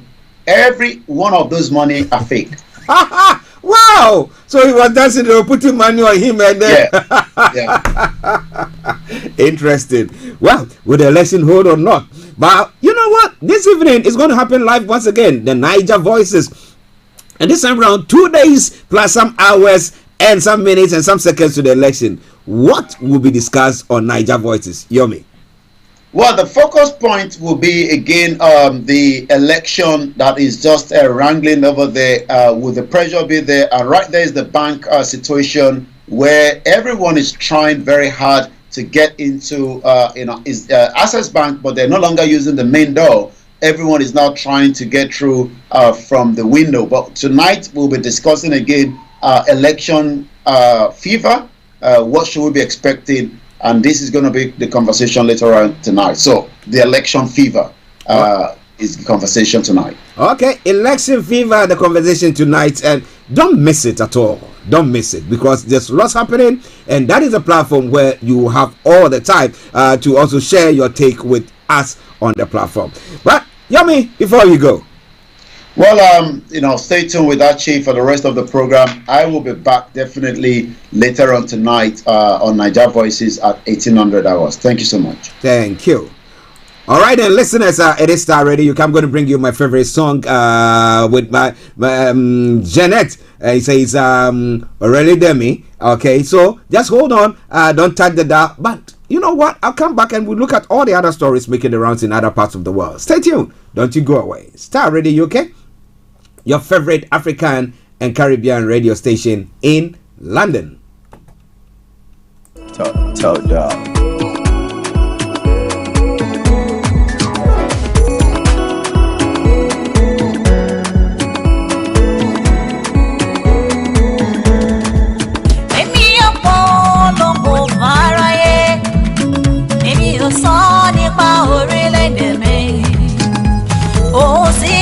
Ni mo fẹ́ èmi fòmìnira forílẹ̀-èdè Yorùbá mi ò polongo fáráyé èmi ò sọ nípa orílẹ̀-èdè yóò ohun tí mo fẹ́ ni mo fẹ́ èmi fòmìnira forílẹ̀-èdè Yorùbá.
Ni mo fẹ́ èmi fòmìnira forílẹ̀-èdè Yorùbá.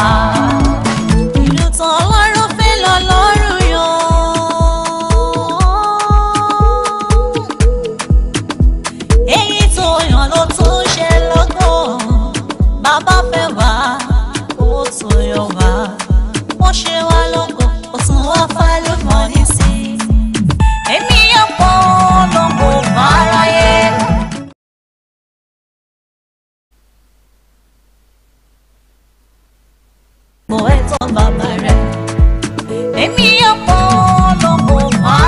so welcome back to the program Starr Radio UK, your favorite African and Caribbean radio station in London. That was a nice, lovely tune from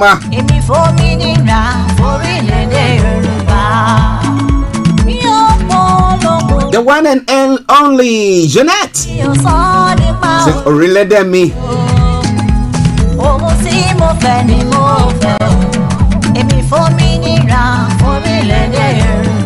Okay, let's take a quick commercial break and then we'll look at some of the other stories making the rounds. I'll be taking you to the Houses of Parliament exactly at 12 o'clock for the Prime Minister's question time. So stay tuned, don't you go away. Hi guys, this is your friend Uruj from SendWave. SendWave is a money transfer app that is used by people all over the world to send money to their loved ones in Africa.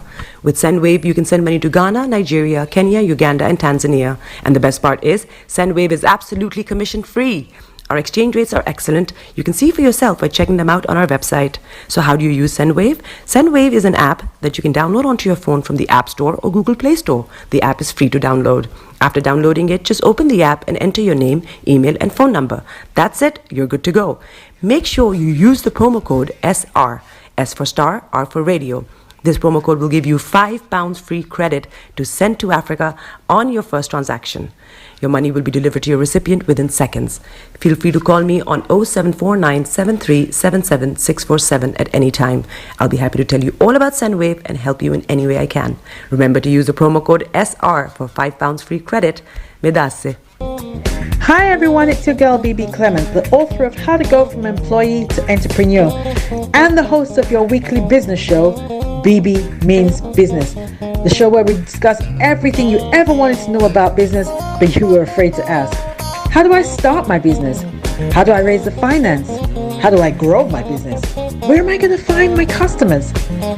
Join me every Tuesday at 1:30 p.m. on Starr Radio UK to get all the information and tips that you need to become a successful entrepreneur and become financially free. Remember, don't let life dictate to you. Rather, put your signature on life.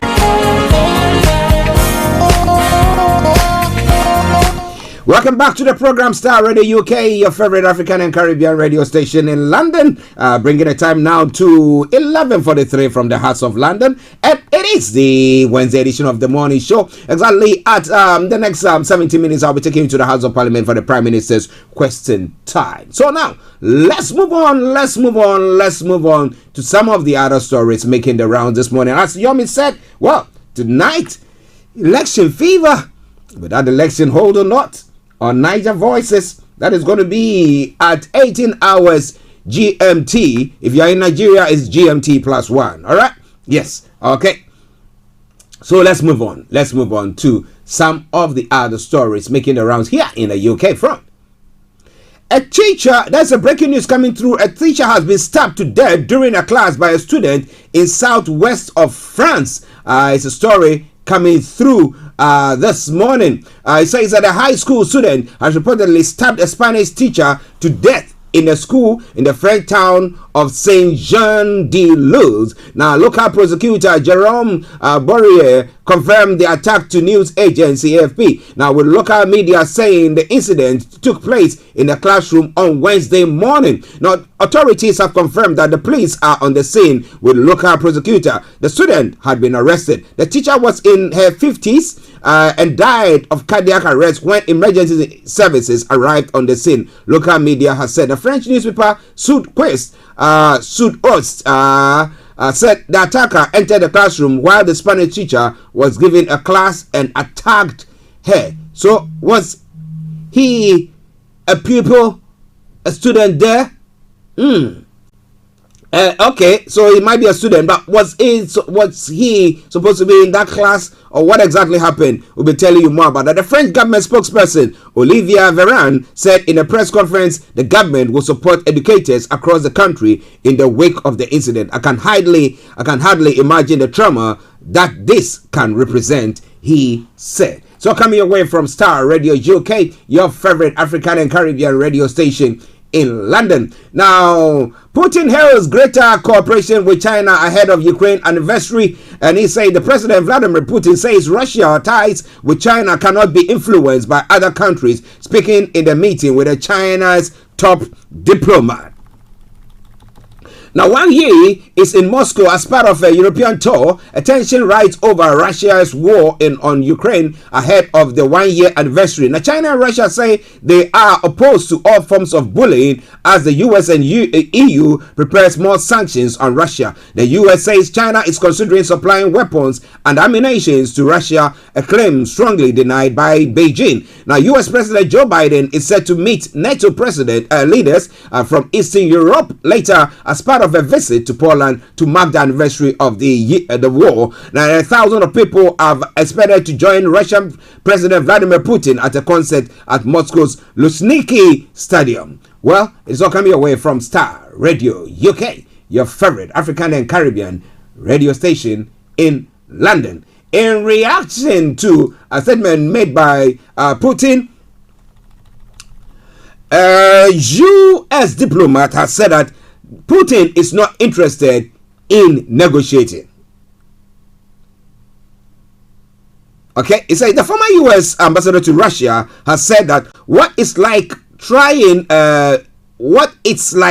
to negotiate with Kremlin and why President Vladimir Putin won't give up easily in Ukraine. John Sullivan was America's main of Moscow in the run-up to Russian invasion of Ukraine. The former U.S. ambassador is the one who had conversation with Russian officials about trying to prevent a war, but there was no engagement. He said they demanded security guarantees for Russia, but wouldn't talk constructively about security for Ukraine. They never moved beyond their talking point. It was a charade. Now, when I asked whether the U.S. should work harder at continuing those conversations to try to end the conflict, he tells me the President Vladimir Putin wasn't interested in negotiating before the war. He's still not interested in negotiating. So that seems to be what is happening there on that front. But what do you think about all that? This all coming away from Starr Radio UK. Now moving on straight to some other countries on the world, that is this around on the African continent. Aziz Benasarik, good morning, Mr. Archie and the rest of the team, and good morning to you there as well, Aziz. I hope you are doing very, very well. Now, Somali forces, quick one, there's some headline from there. Somalian government forces are beginning to respond to an attack on a house in the northern Mogadishu district of Abdiaziz, which killed 10 civilians. The attack has been claimed by Al-Shabaab, a jihadist group linked to Al-Qaeda. The raid took place around 12 hours GMT in the northern district of Abdiaziz, the government said, adding that 3 civilians have been wounded. The security forces rescued and extracted many other civilians from the house and other nearby buildings during the attack. The attack was claimed by the Al-Shabaab, which is linked to Al-Qaeda. A soldier named Muhammad Ali, who was present at the scene, said the attackers stormed the building after blasting the main gate with explosives. He said they resorted to attack the houses occupied by civilians after they were being defeated in the front line. So what is the point? Well. In recent months, the Somali army and local clan militias have retaken chunks of territory from the militants in an operation backed by U.S. airstrikes and an American Union force known as the ATMIS. Well, so that's some of the stories making the rounds there on the African continent. Well, in Ghana, apologize for attempting to arrest the Boko Naba. The story says the Mamprogu Traditional Council is demanding an unconditional apology from the government over the military's attempt to arrest the overlord and purportedly install Boko Naba. They made it known at a press conference attended by over 20 members of the council, youth and sympathizers in the area on Tuesday. That was yesterday. Now, according to the paramount chief of Bankoni Naba, Larry Haruna Nasimu II, the Mamprogu overlord Nayiri is the only legitimate and skinning authority of the Boko chieftaincy scheme. We call for an unconditional apology and a public withdrawal of the statement issued by the minister for information.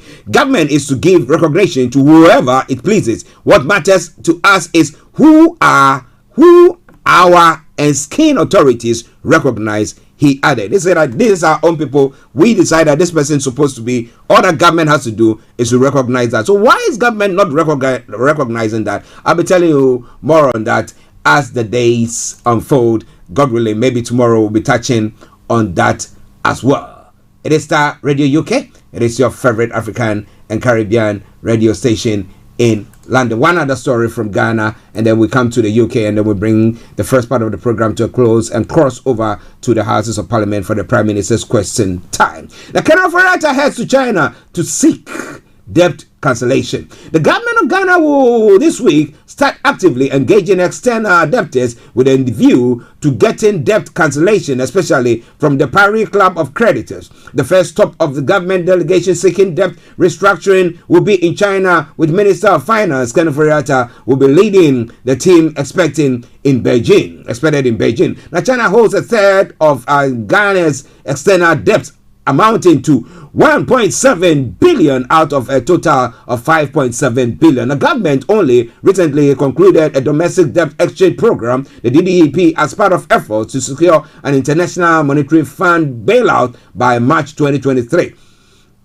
Kenneth Farata, according to some news networks, told some reporters that the German development minister that China has committed to a bilateral negotiation.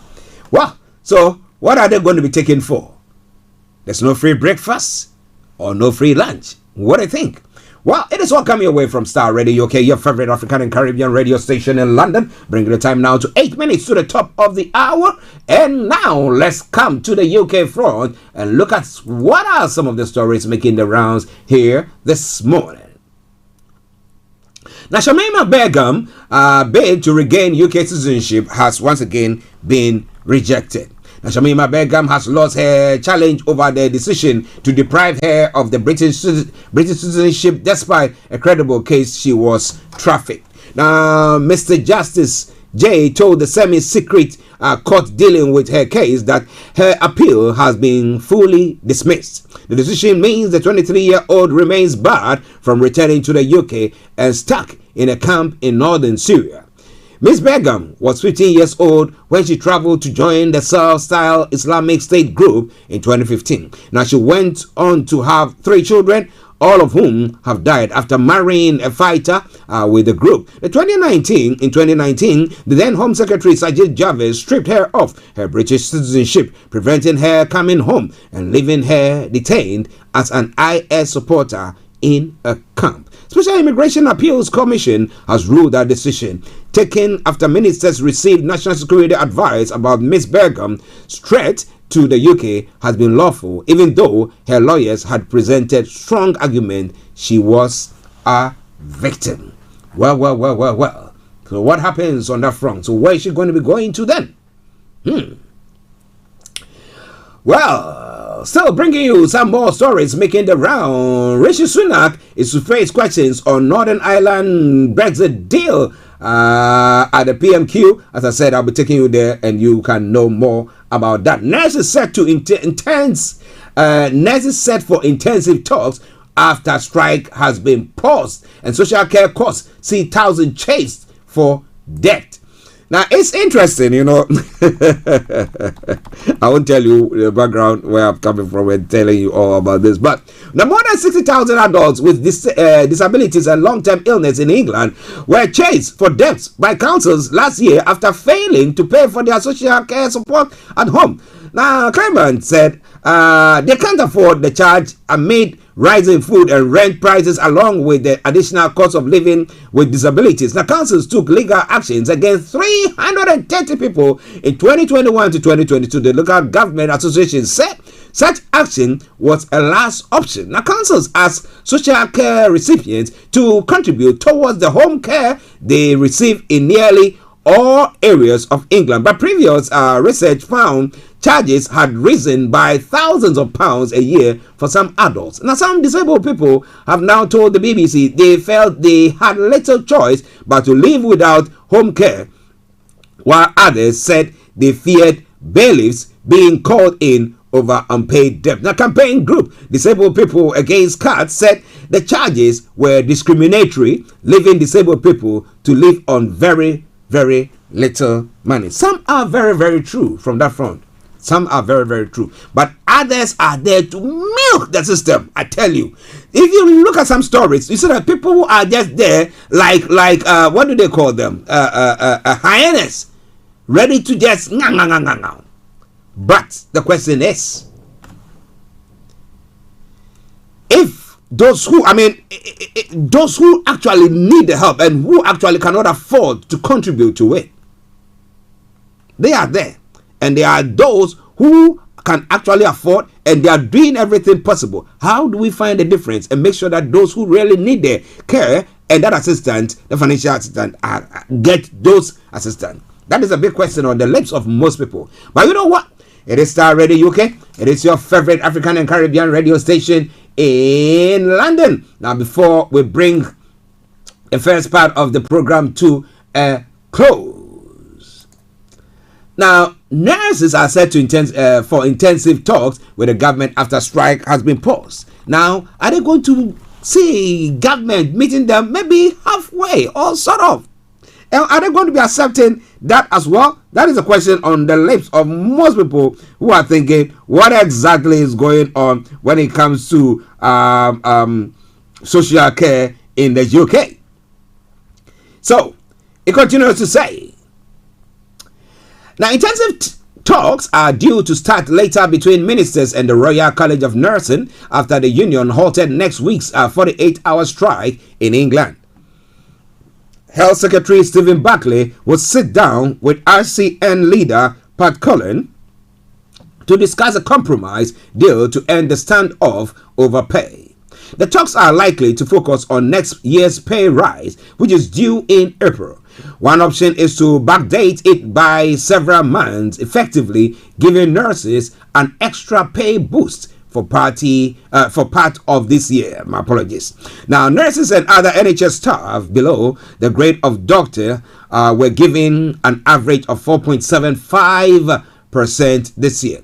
That award had prompted a wave of strikes by unions representing nurses, ambulance staff, and physios who wanted an above-inflation increase. The Treasury has refused to sanction any revisiting of the award, fearing it will fuel inflation. So, but yesterday there was information that came through that, well, due to the taxes that were paid, lots of taxes that were paid this year, last year, there seemed to be, government has got some few billions, so I don't call it about 5 billion or something of that sort in the kitty. So maybe they will give something, offer something to the nurses and everybody will back up. But they are saying once again, if you offer anything now, it will be like just flaming the flame or fanning the flame of inflation. But what do you think? If you're a nurse, if you're a doctor, and you're listening to us today, this is why I bring the first part of the program to a close for today. But I promise you, this evening, Olayomi will be coming your way with the Niger Voices, and tomorrow morning will be coming your way once again with another edition of the morning show. It's been me, Archie, and I say have a top of the day, even as I take you straight to the Houses of Parliament. But after this quick commercial break, okay, stay tuned. Hi guys, this is your friend Uruj from SendWave. SendWave is a money transfer app that is used by people all over the world to send money to their loved ones in Africa. With SendWave, you can send money to Ghana, Nigeria, Kenya, Uganda, and Tanzania. And the best part is, SendWave is absolutely commission-free. Our exchange rates are excellent. You can see for yourself by checking them out on our website. So how do you use SendWave? SendWave is an app that you can download onto your phone from the App Store or Google Play Store. The app is free to download. After downloading it, just open the app and enter your name, email, and phone number. That's it. You're good to go. Make sure you use the promo code SR, S for Star, R for Radio. This promo code will give you £5 free credit to send to Africa on your first transaction. Your money will be delivered to your recipient within seconds. Feel free to call me on 0749 7377 647 at any time. I'll be happy to tell you all about SendWave and help you in any way I can. Remember to use the promo code SR for £5 free credit. Medasse. Hi everyone, it's your girl BB Clement, the author of How to Go From Employee to Entrepreneur and the host of your weekly business show, BB Means Business. The show where we discuss everything you ever wanted to know about business but you were afraid to ask. How do I start my business? How do I raise the finance? How do I grow my business? Where am I going to find my customers? Join me every Tuesday at 1:30 p.m. on Starr Radio UK to get all the information and tips that you need to become a successful entrepreneur and become financially free. Remember, don't let life dictate to you. Rather, put your signature on life.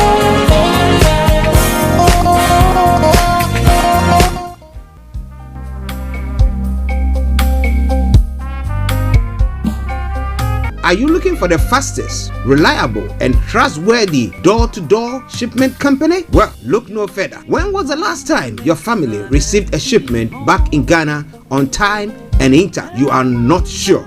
Well, Lamb Shippers, we pride ourselves with being the fastest, reliable, and trustworthy shippers you can use. You are assured of a prompt pickup anywhere in the UK by our personnel. They also make sure your items are well packaged to get to its destination in time. When it comes to door-to-door shipment, look no further.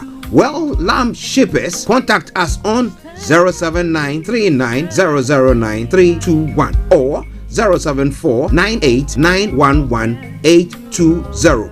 Or you can visit our website www.welllamp.co.uk. You can also drop us a mail, info@welllamp@gmail.com. Well Lamp Shippers, fast, reliable, and trustworthy.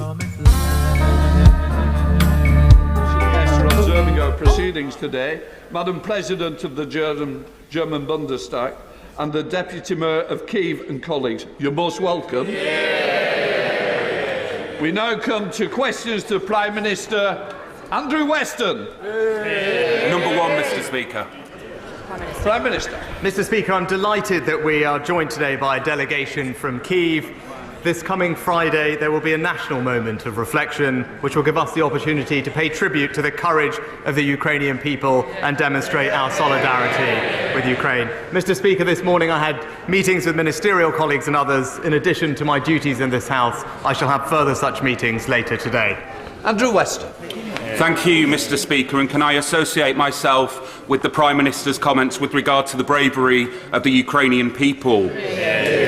Labour have asked his government on 3 occasions to commit to a police response to every domestic abuse call. To date, no answer has been forthcoming. Could the Prime Minister provide a response today? Prime Minister. Well, Mr. Speaker, just this week we announced new measures to tackle violence against women and girls. This is a government that introduced a landmark Domestic Abuse Act that's rolling out specialist advisors for those who suffer and putting more funding to support victims. We will continue to do everything we can to make sure that women and girls are safe everywhere in our country. Andrew Sulu. The warm welcome given to Ukrainian refugees by so many is extremely heartwarming. Does the Prime Minister understand, though, how upset my constituents are to have bookings for weddings and other special family events cancelled when the Home Office took over a much-loved hotel? And will he redouble his efforts to put an end to this practice? Prime Minister. Well, my honourable friends, constituents, and indeed the whole country can be proud of the welcome that they have given to people from Ukraine over the last year. And I can assure him that we are committed to reducing the number of asylum seekers living in hotels at vast cost to taxpayers and considerable disruption to communities. I'm grateful to the leadership of the Home Secretary and the Immigration Minister in finding a sustainable solution, and the Home Secretary will make a formal update in the coming weeks on progress in standing up alternative sites for accommodation. We now come to the Leader of the Opposition, Keir Starr. Thank you, Mr. Speaker. Can I join the Prime Minister in his comments about Ukraine? I had the privilege last week of seeing firsthand the courage and resilience of the Ukrainian people, and we must continue to stand united in this House in support of Ukraine. Mr. Speaker, can I also say that the thoughts of the whole House, I'm sure the whole country, will be with the family of Nicola Bulley at this very, very difficult time. And can I welcome the new member for West Lancashire to her first PMQs. Mr. Speaker, the Labour Party is proud to be the party of the Good Friday Agreement and peace and prosperity in Northern Ireland. We welcome attempts to make the protocol work more effectively. Does the Prime Minister agree with me that it has been poorly implemented and that the basis for any deal must be removing unnecessary checks on goods? Prime Minister.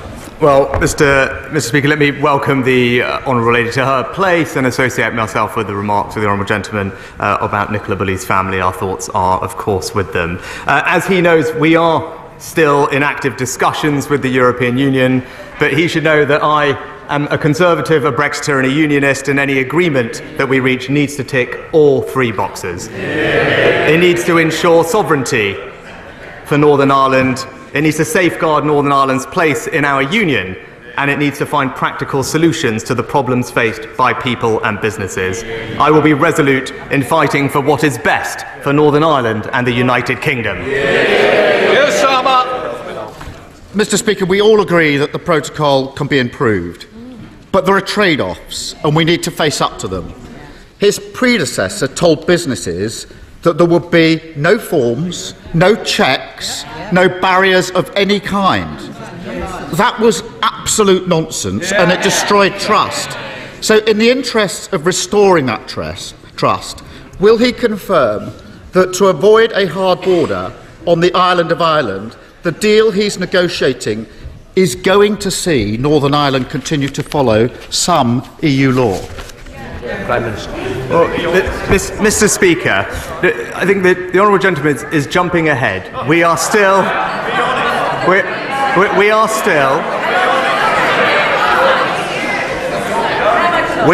in intensive discussions with the European Union to ensure that we can find agreement that meets the test that I set, and that is sovereignty for Northern Ireland. It's Northern Ireland's place in our precious union, and it is to find practical solutions to the problems faced by people and businesses. I have spent time engaging and listening to those communities in Northern Ireland, businesses and political parties. I have a good understanding of what is required, and I will keep fighting until we get it. Mr. Speaker, the Prime Minister is biting his tongue, but at some point the irreconcilables on his benches are going to twig and they're going to come after him. The former Trade Minister says there can be no role for the European Court of Justice in Northern Ireland. So will the Prime Minister be honest with them and tell them that's not going to happen? Mr. Speaker, now again, we need to keep going to actually secure an acceptable agreement. But for the honourable gentleman to be talking about a deal that he hasn't even seen, that we are still negotiating, that isn't finalised, and it's his usual position when it comes to the European Union. It's give the EU a blank cheque and agree to anything they offer. It's not a strategy, Mr. Speaker. That's surrender. Mr. Speaker, it's not my questions he's avoiding, it's their questions he's avoiding. His predecessors wasted months pushing the Northern Ireland Protocol Bill.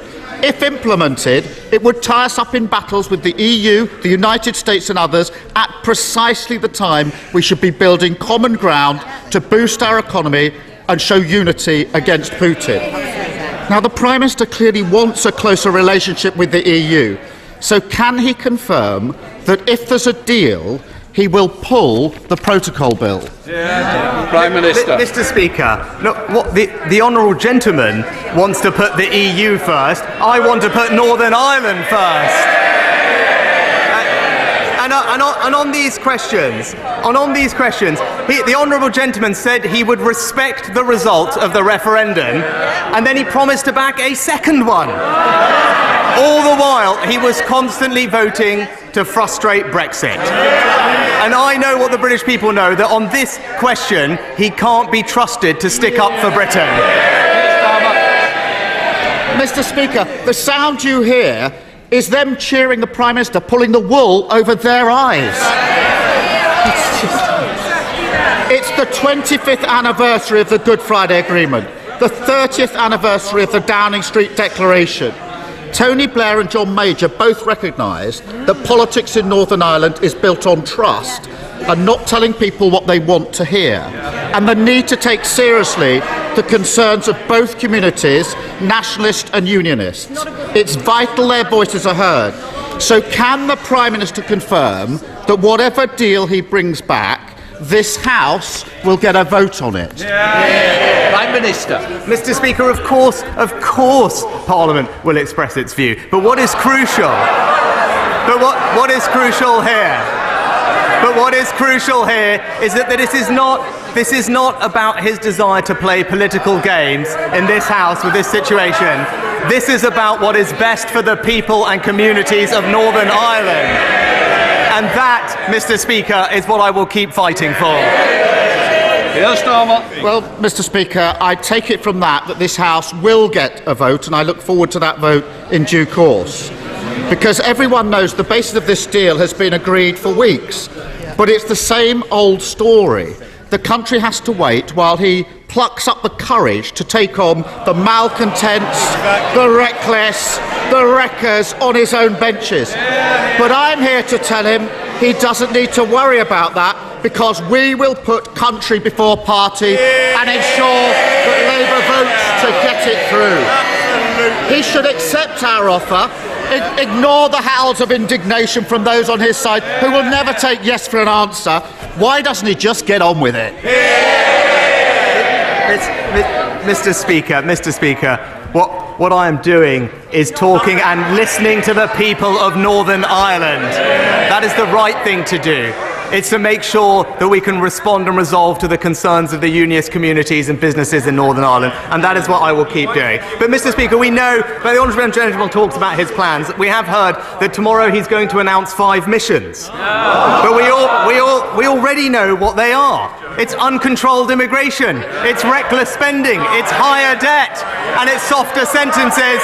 And for the fifth pledge, Mr. Speaker, we all know it's that he reserves the right to change his mind on the other 4.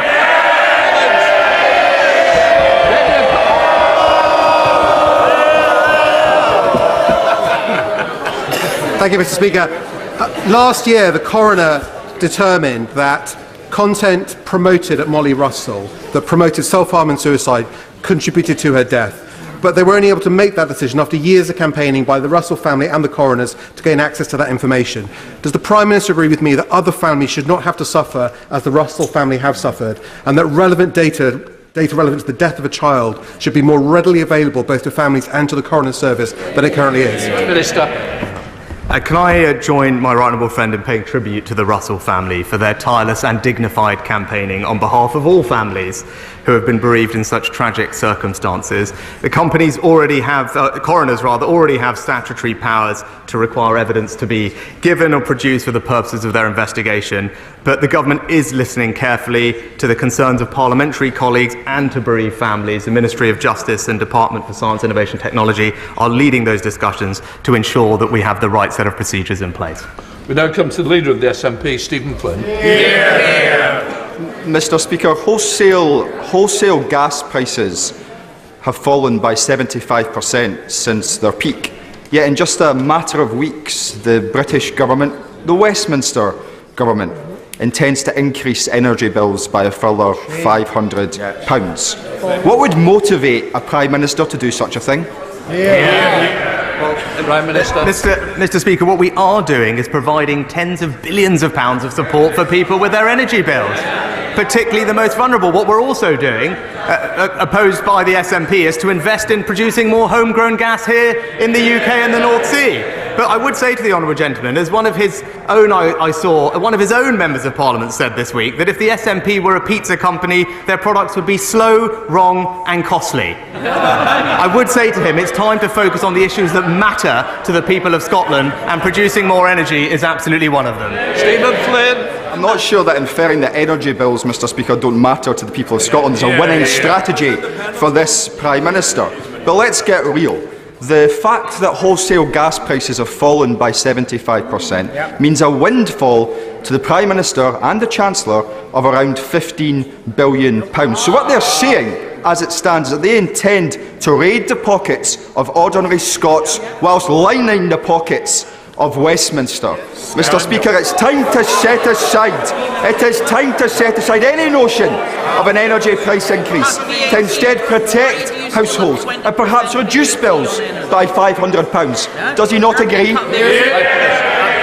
Mr. Speaker, we're saving households across the United Kingdom, including in Scotland, £900 with their energy bills as a result of our energy bills guarantee. And in the coming years, we will spend £12 billion protecting particularly the most vulnerable families, pensioners across the United Kingdom. But the best way to reduce people's bills is to halve inflation, as we have promised to do, and it is to produce more homegrown energy here in the United Kingdom. That's something that this government supports. Maybe he could confirm whether the SNP supports that. You're up, Mayor. Mr. Speaker, the Prime Minister was well aware of the dogged campaign of the Honourable Member for North West Norfolk for a rebuild of the Queen Elizabeth Hospital in King's Lynn. It's a hospital constructed from failing aerated concrete, where ceilings are now supported by more than 3,000 wooden and metal props. But is the Prime Minister also aware of the strength of feeling locally in support of the rebuild, not just in North West Norfolk, but in Broadland, North Norfolk, Norwich North, Mid Norfolk, South West Norfolk, Huntingdon, North West Cambridgeshire and South Holland and the Deeplings, whose populations are all served by this hospital? Will he support our campaign? Can I thank my honourable friend and indeed my honourable friend from North West Norfolk, because I know they are great supporters of this project, and I know over the last year or so the Queen Elizabeth Hospital has been allocated over £50 million to address the most immediate issues at the site, but I also know they have expressed their interest in being part of the new hospital programme. The department is looking through all those bids. He'll know that I can't comment on specific ones, but the selected hospitals will be announced in due course. Sir Geoffrey Donaldson. Speaker, can I thank the Prime Minister for his efforts in relation to the Northern Ireland Protocol. It is unacceptable that Northern Ireland has been put in this place with a protocol imposed upon us that harms our place in the United Kingdom.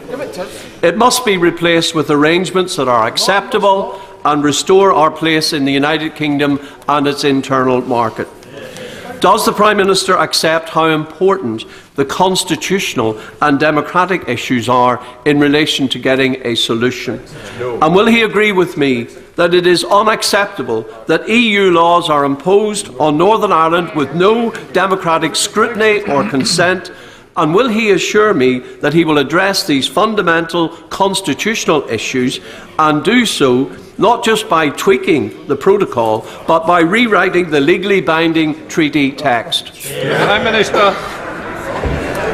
Can I thank the Right Honourable Gentleman for his question, but also thank him for the role that he has played in recent months in articulating unionist concerns. I've heard loud and clear when he says he wants and needs these issues resolved so that he has a basis to work with others to restore power sharing, and I know that that is genuine. He raised a question of practical issues, and it is vital that these are addressed. But he also raises, Mr. Speaker, a vital question about the constitutional and legal framework in which these arrangements exist. And I can assure him that I agree. Addressing the democratic deficit is an essential part of the negotiations that remain ongoing with the European Union. And just as he has been consistent, so have I. And I can assure him that this is at the very heart of the issues that must be addressed. Mr. McVeigh. Thank you, Mr. Speaker. The Prime Minister has made fixing illegal immigration across the Channel one of his key top priorities. He's also said that legislation will be required to stop it. I completely agree. So, can he tell us when we can expect to see this legislation coming forward, as time is of the essence? And can he explain why sorting out this issue did not feature on the Home Office Permanent Secretary's stated top 3 priorities for his department? Prime Minister. Well, Mr. Speaker, thank my honourable friend for her question. She's right. Illegal crossings put people's lives at risk. It diverts resources away from those in genuine need, and it's unfair on those who migrate here legally. And that's why one of our 5 pledges to the British people is to stop the boats. We are working at pace on the legislation. It's important that it works. And in the meantime, our deals with Albania and France are already yielding benefits. But what I can tell her is that we want a system whereby if someone arrives in our country illegally, they will not be able to stay. Instead, they will be detained and removed to a country that they come from or a safe third alternative. That is the system that the Home Secretary and I are working hard to put in place, and that is what our legislation will deliver. Talk about G. Signesi. Thank you, Archie. Mr. Speaker, thanks to the Prime Minister's policies, we are now inflicted with the highest tax burden and the biggest drop in disposable income since the Second World War. And to make matters worse, tens of billions of pounds of taxpayer money was wasted on a world-beating test and trace system, billions on PPE that wasn't even fit for purpose, not to mention the endless list of crony COVID contracts going to Tory chums who profiteered at the expense of other people's misery. So when will the Prime Minister help us to recover some of that lost money so that striking nurses, teachers and other public servants can be paid the decent wage that they so richly deserve? Well, Mr. Speaker, I'm very pleased that the government is in intensive talks with the Royal College of Nursing to find a way forward. As I've always said, we are keen to discuss these terms and conditions, and I'm glad that those conversations are now happening. What I'd say to the honourable gentleman is he really cares about the impact of working people, then maybe him and his party should stand up to their union paymasters and back our minimum service laws. Thank you, Mr. Speaker. I'd like to thank the Prime Minister for his support in the launch of the new regulatory reform group.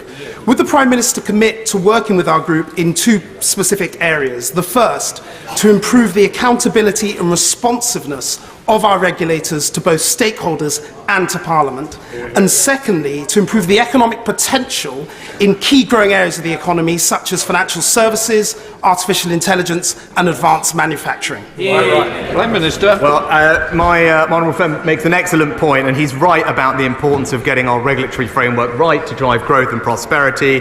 That's why my right honourable friend, the Chancellor, has set out an extensive review of retained EU law in 5 key growth areas, including life sciences, green industries and digital technology. But also, the Government Chief Scientific Advisor is leading work to consider how the UK can better regulate emerging technologies, enabling their rapid and safe introduction. And David.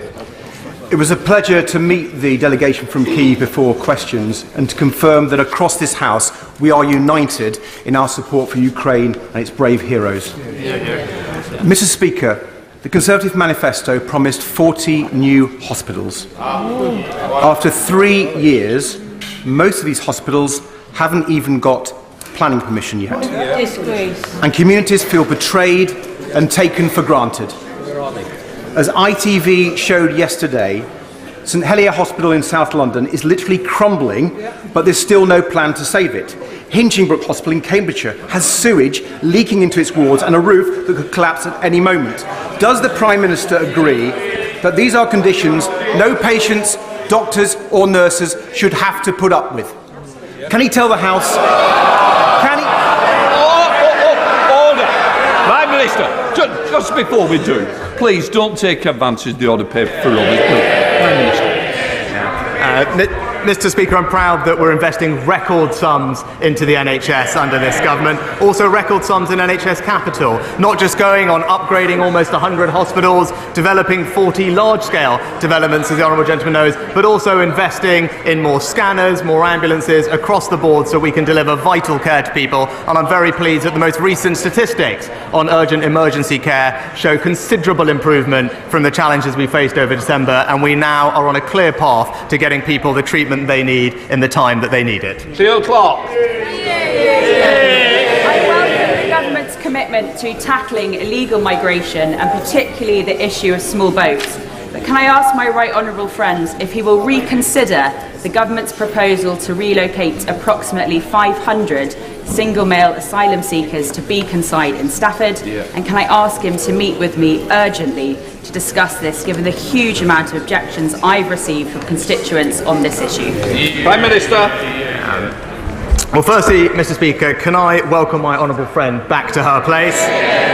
And I know that this is an issue that is concerning her and her constituents, and it's why we must absolutely stop the boats and stem the tide of illegal migrants to relieve this pressure on our local communities. But I will ensure that she meets with the Home Secretary as soon as possible to discuss her concerns, and hopefully we can arrange that meeting in the coming days.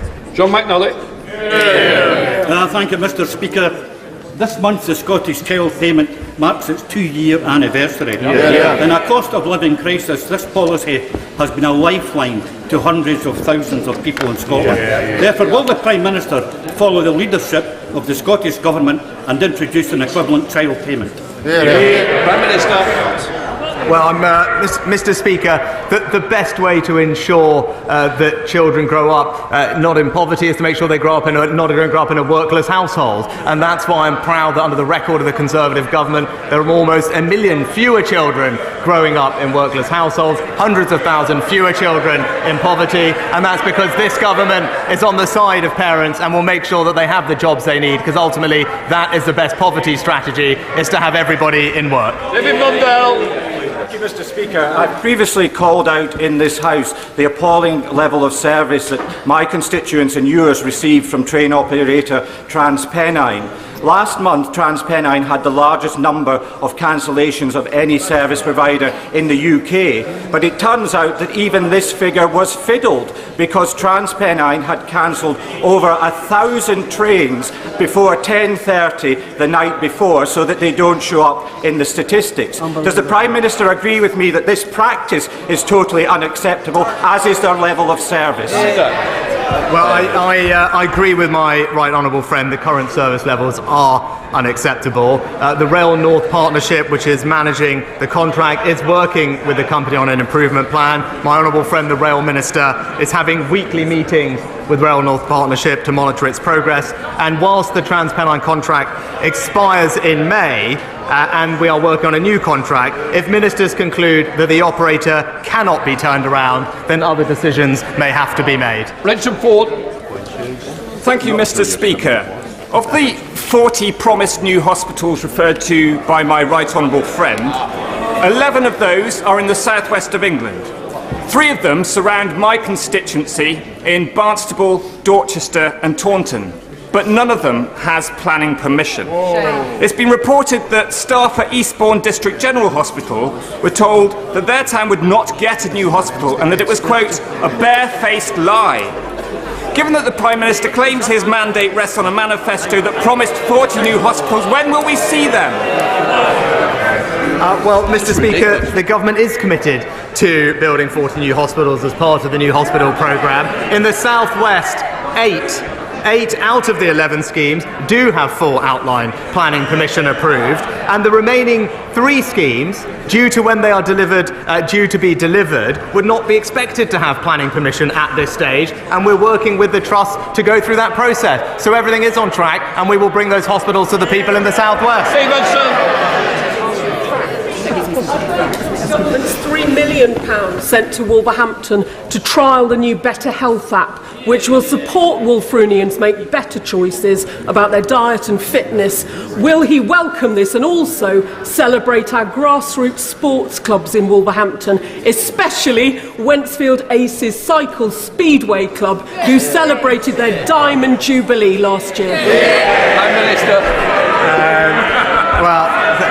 Well, Mr. Speaker, can I join with my honourable friend in commending all her local sporting organisations for the job they do? And she's absolutely right. That prevention is absolutely better than a cure, and ensuring that we can support people to live healthy, fulfilling lives is absolutely part of our plan. And that's why we're investing in football pitches, tennis courts and youth facilities right up and down the country. And I'm glad that her constituents are benefiting. Ellen Morgan. Thank you, Mr. Speaker. The government hasn't only broken its promises on new hospitals, it's also broken its pledge of 6,000 more doctors, with the number of qualified GPs having actually fallen. GPs in Shropshire are seeing 400 more patients each than they were in 2016, which is one of the biggest rises in the country. Places across the country, East Sussex, Devon, Cambridgeshire and Hampshire, have also seen the number of qualified GPs fall. When will the Prime Minister end his government's neglect of local health services and recruit and retain the GPs we need?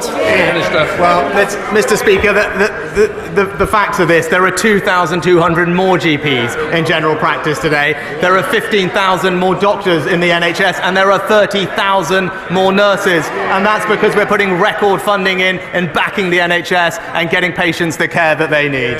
Sir Robert Matlin. Thank you, Mr. Speaker. Can I commend my right honourable friend in grasping the nettle and seeking to negotiate an agreement on the Northern Ireland Protocol? Yeah. Does he share my frustration with the express views of people who are commenting upon a deal that has yet to be reached? And does he agree with me that the best way to reduce or even end the jurisdiction of the CJEU is through treaty change itself and not through domestic legislation in this Parliament? Prime Minister. Mr. Speaker, my right honourable friend is absolutely right. We need to keep going, but he's also right that we need to find enduring solutions to the challenges faced by the people of Northern Ireland, and that's why, as my right honourable friend mentioned earlier, it is absolutely right that we address the constitutional and legal framework of our arrangements and ensure that we can put in place new arrangements that secure Northern Ireland's place in the United Kingdom. At Weston. Thank you, Mr. Speaker. The Prime Minister is no stranger to paying fines, but last week the £2.3 billion he paid to the EU after the UK government allowed Chinese fraudsters to flood Europe with cheap goods is the worst waste of public money. My question is simple.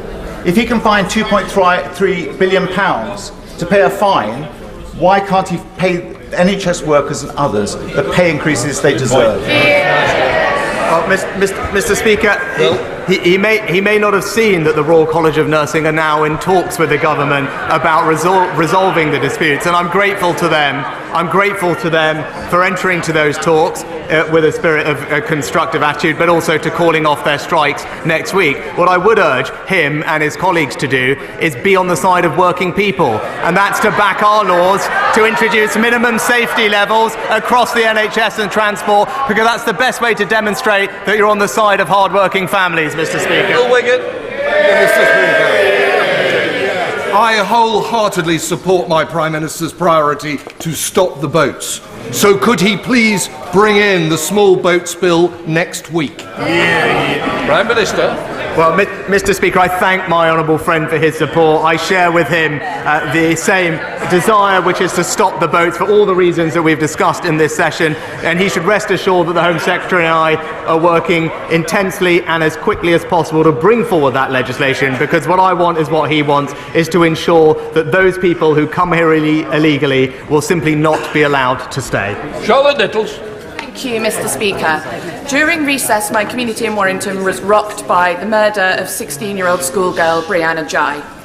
What support will the Prime Minister offer to our community and to our local schools in order to ensure that they have the support that they need to support Brianna's classmates and her family as we try to heal from this appalling tragedy? Prime Minister. Well, can I thank the honourable lady for raising this issue and express my sympathies to Rihanna's family and friends for what's happened. I know she will be playing her part in her local community in supporting them at this difficult time. I know the Home Secretary is shortly due to visit the area, and she will be able to discuss with the honourable lady what support can be provided to support the community at a time like this, and she should know that she will have what she needs from the government. Final question, Anthony Michael. Mr. Speaker, I can't ask the Prime Minister to stop time or tide, but I might ask him to offset it, because in South Devon the Slapton line is being eroded away, and I need him to help me lobby the Department for Transport and the DEFRA Secretary to see that we can get the repairs done, because Natural England is standing in the way of this vital link and stopping us from doing the developments that we need to do. Will he support me? Prime Minister. Well, Mr. Speaker, my honourable friend is a fantastic campaigner and advocate for his constituents. I know that this particular issue is causing frustration and concern in his community. He's absolutely right to raise it. I will ensure that he gets the appropriate meetings he needs with the ministers in question so we can work with him to try and find a resolution. That completes Prime Minister's questions.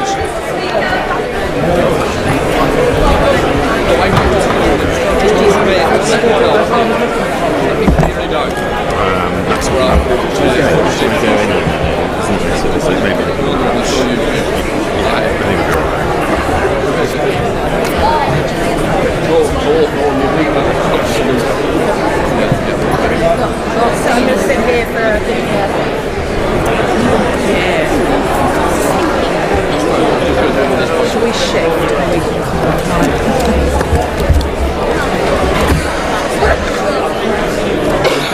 Well done. Point of order, Caroline Ansell.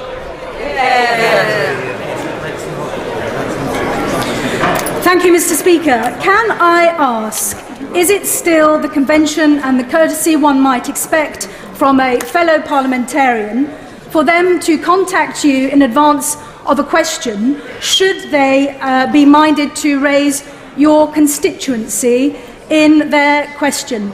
I refer to the honourable gentleman who's no longer in his place, who talked about the Eastbourne District General Hospital and in fact repeated gossip and hearsay through social media that has already been successfully challenged by the Hospital Trust, which has powered from requires special measures and requires outstanding all the way through to outstanding and good, I should say, and is working incredibly hard to deliver what has been described as once-in-a-generation funding. Well, can I just say, when I stand, it's important that members sit down. Don't worry. What I would say is, first of all, no, it's not a point of order. The fact is, people can mention other constituency issues as hospitals because they usually cover a much greater geographical area, so they wouldn't inform the member. What I would say is, I do hope she has informed the member that she's named, that she was about to raise this point of order. No, there's nobody here. So can I just say, if we're going to play at the rules, we all get the rules right before we start to make the point. What I would say is, she's certainly put on record her concerns and her views, but it certainly isn't the way to do it without telling the member in future. Right, let us move on to presentation of the bill. Mr. Barry Sherman. Tyre manufacture toxic chemicals bill. Second reading what day? Friday the 24th. Friday the 24th of March. Right, we now come to the 10-minute rule motion, where I call Vicky Ford. Thank you, Mr. Speaker. I beg to move that leave be given to bring in a bill to make provision to enable local authorities to establish planning obligations relating to affordable housing in respect to the conversion of commercial property to residential use and for connected purposes. In my Chelmsford constituency, there is a shortage of affordable housing. Around 360 families are currently housed in temporary accommodation, and this is an all-time high. Locally, many new homes have been built, and in the Chelmsford City Council area, around 1,000 new homes have been built in each of the last 5 years. And where a new development of over a threshold of 11 homes is built, our local authority applies an affordable housing obligation of 35%. As a result, many hundreds of new affordable homes have been built each year in the Chelmsford area. In fact, across the country since 2010, government-backed schemes have helped over 829,000 households to purchase a home. This is a massive achievement by successive Conservative-led governments. But despite this, in areas like Chelmsford, the demand for affordable homes is outstripping the number of new affordable homes being built. But new homes are also created when an office block, shop or other commercial property is converted into residential homes like flats. However, these conversions follow the permitted development route, and there's no ability for the local authority to apply an affordable housing obligation. Therefore, entire office blocks can be converted into luxury flats without providing any affordable homes at all.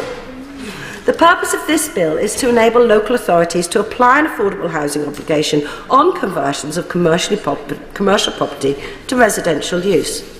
This would not be a top-down blanket rule set by Whitehall. It would be up to each local authority to decide whether they wish to apply an affordable housing obligation on conversions in their local area and what percentage to use.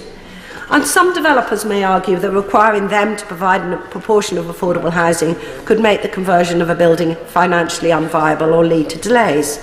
But decisions would be subject to bespoke local negotiations on each individual property, negotiations between the local authority and the developers on a case-by-case basis. So this would allow concerns to be resolved locally. Looking back over the past few years, it's clear that giving this power to local authorities could make a substantial difference to meeting affordable housing needs. In the area covered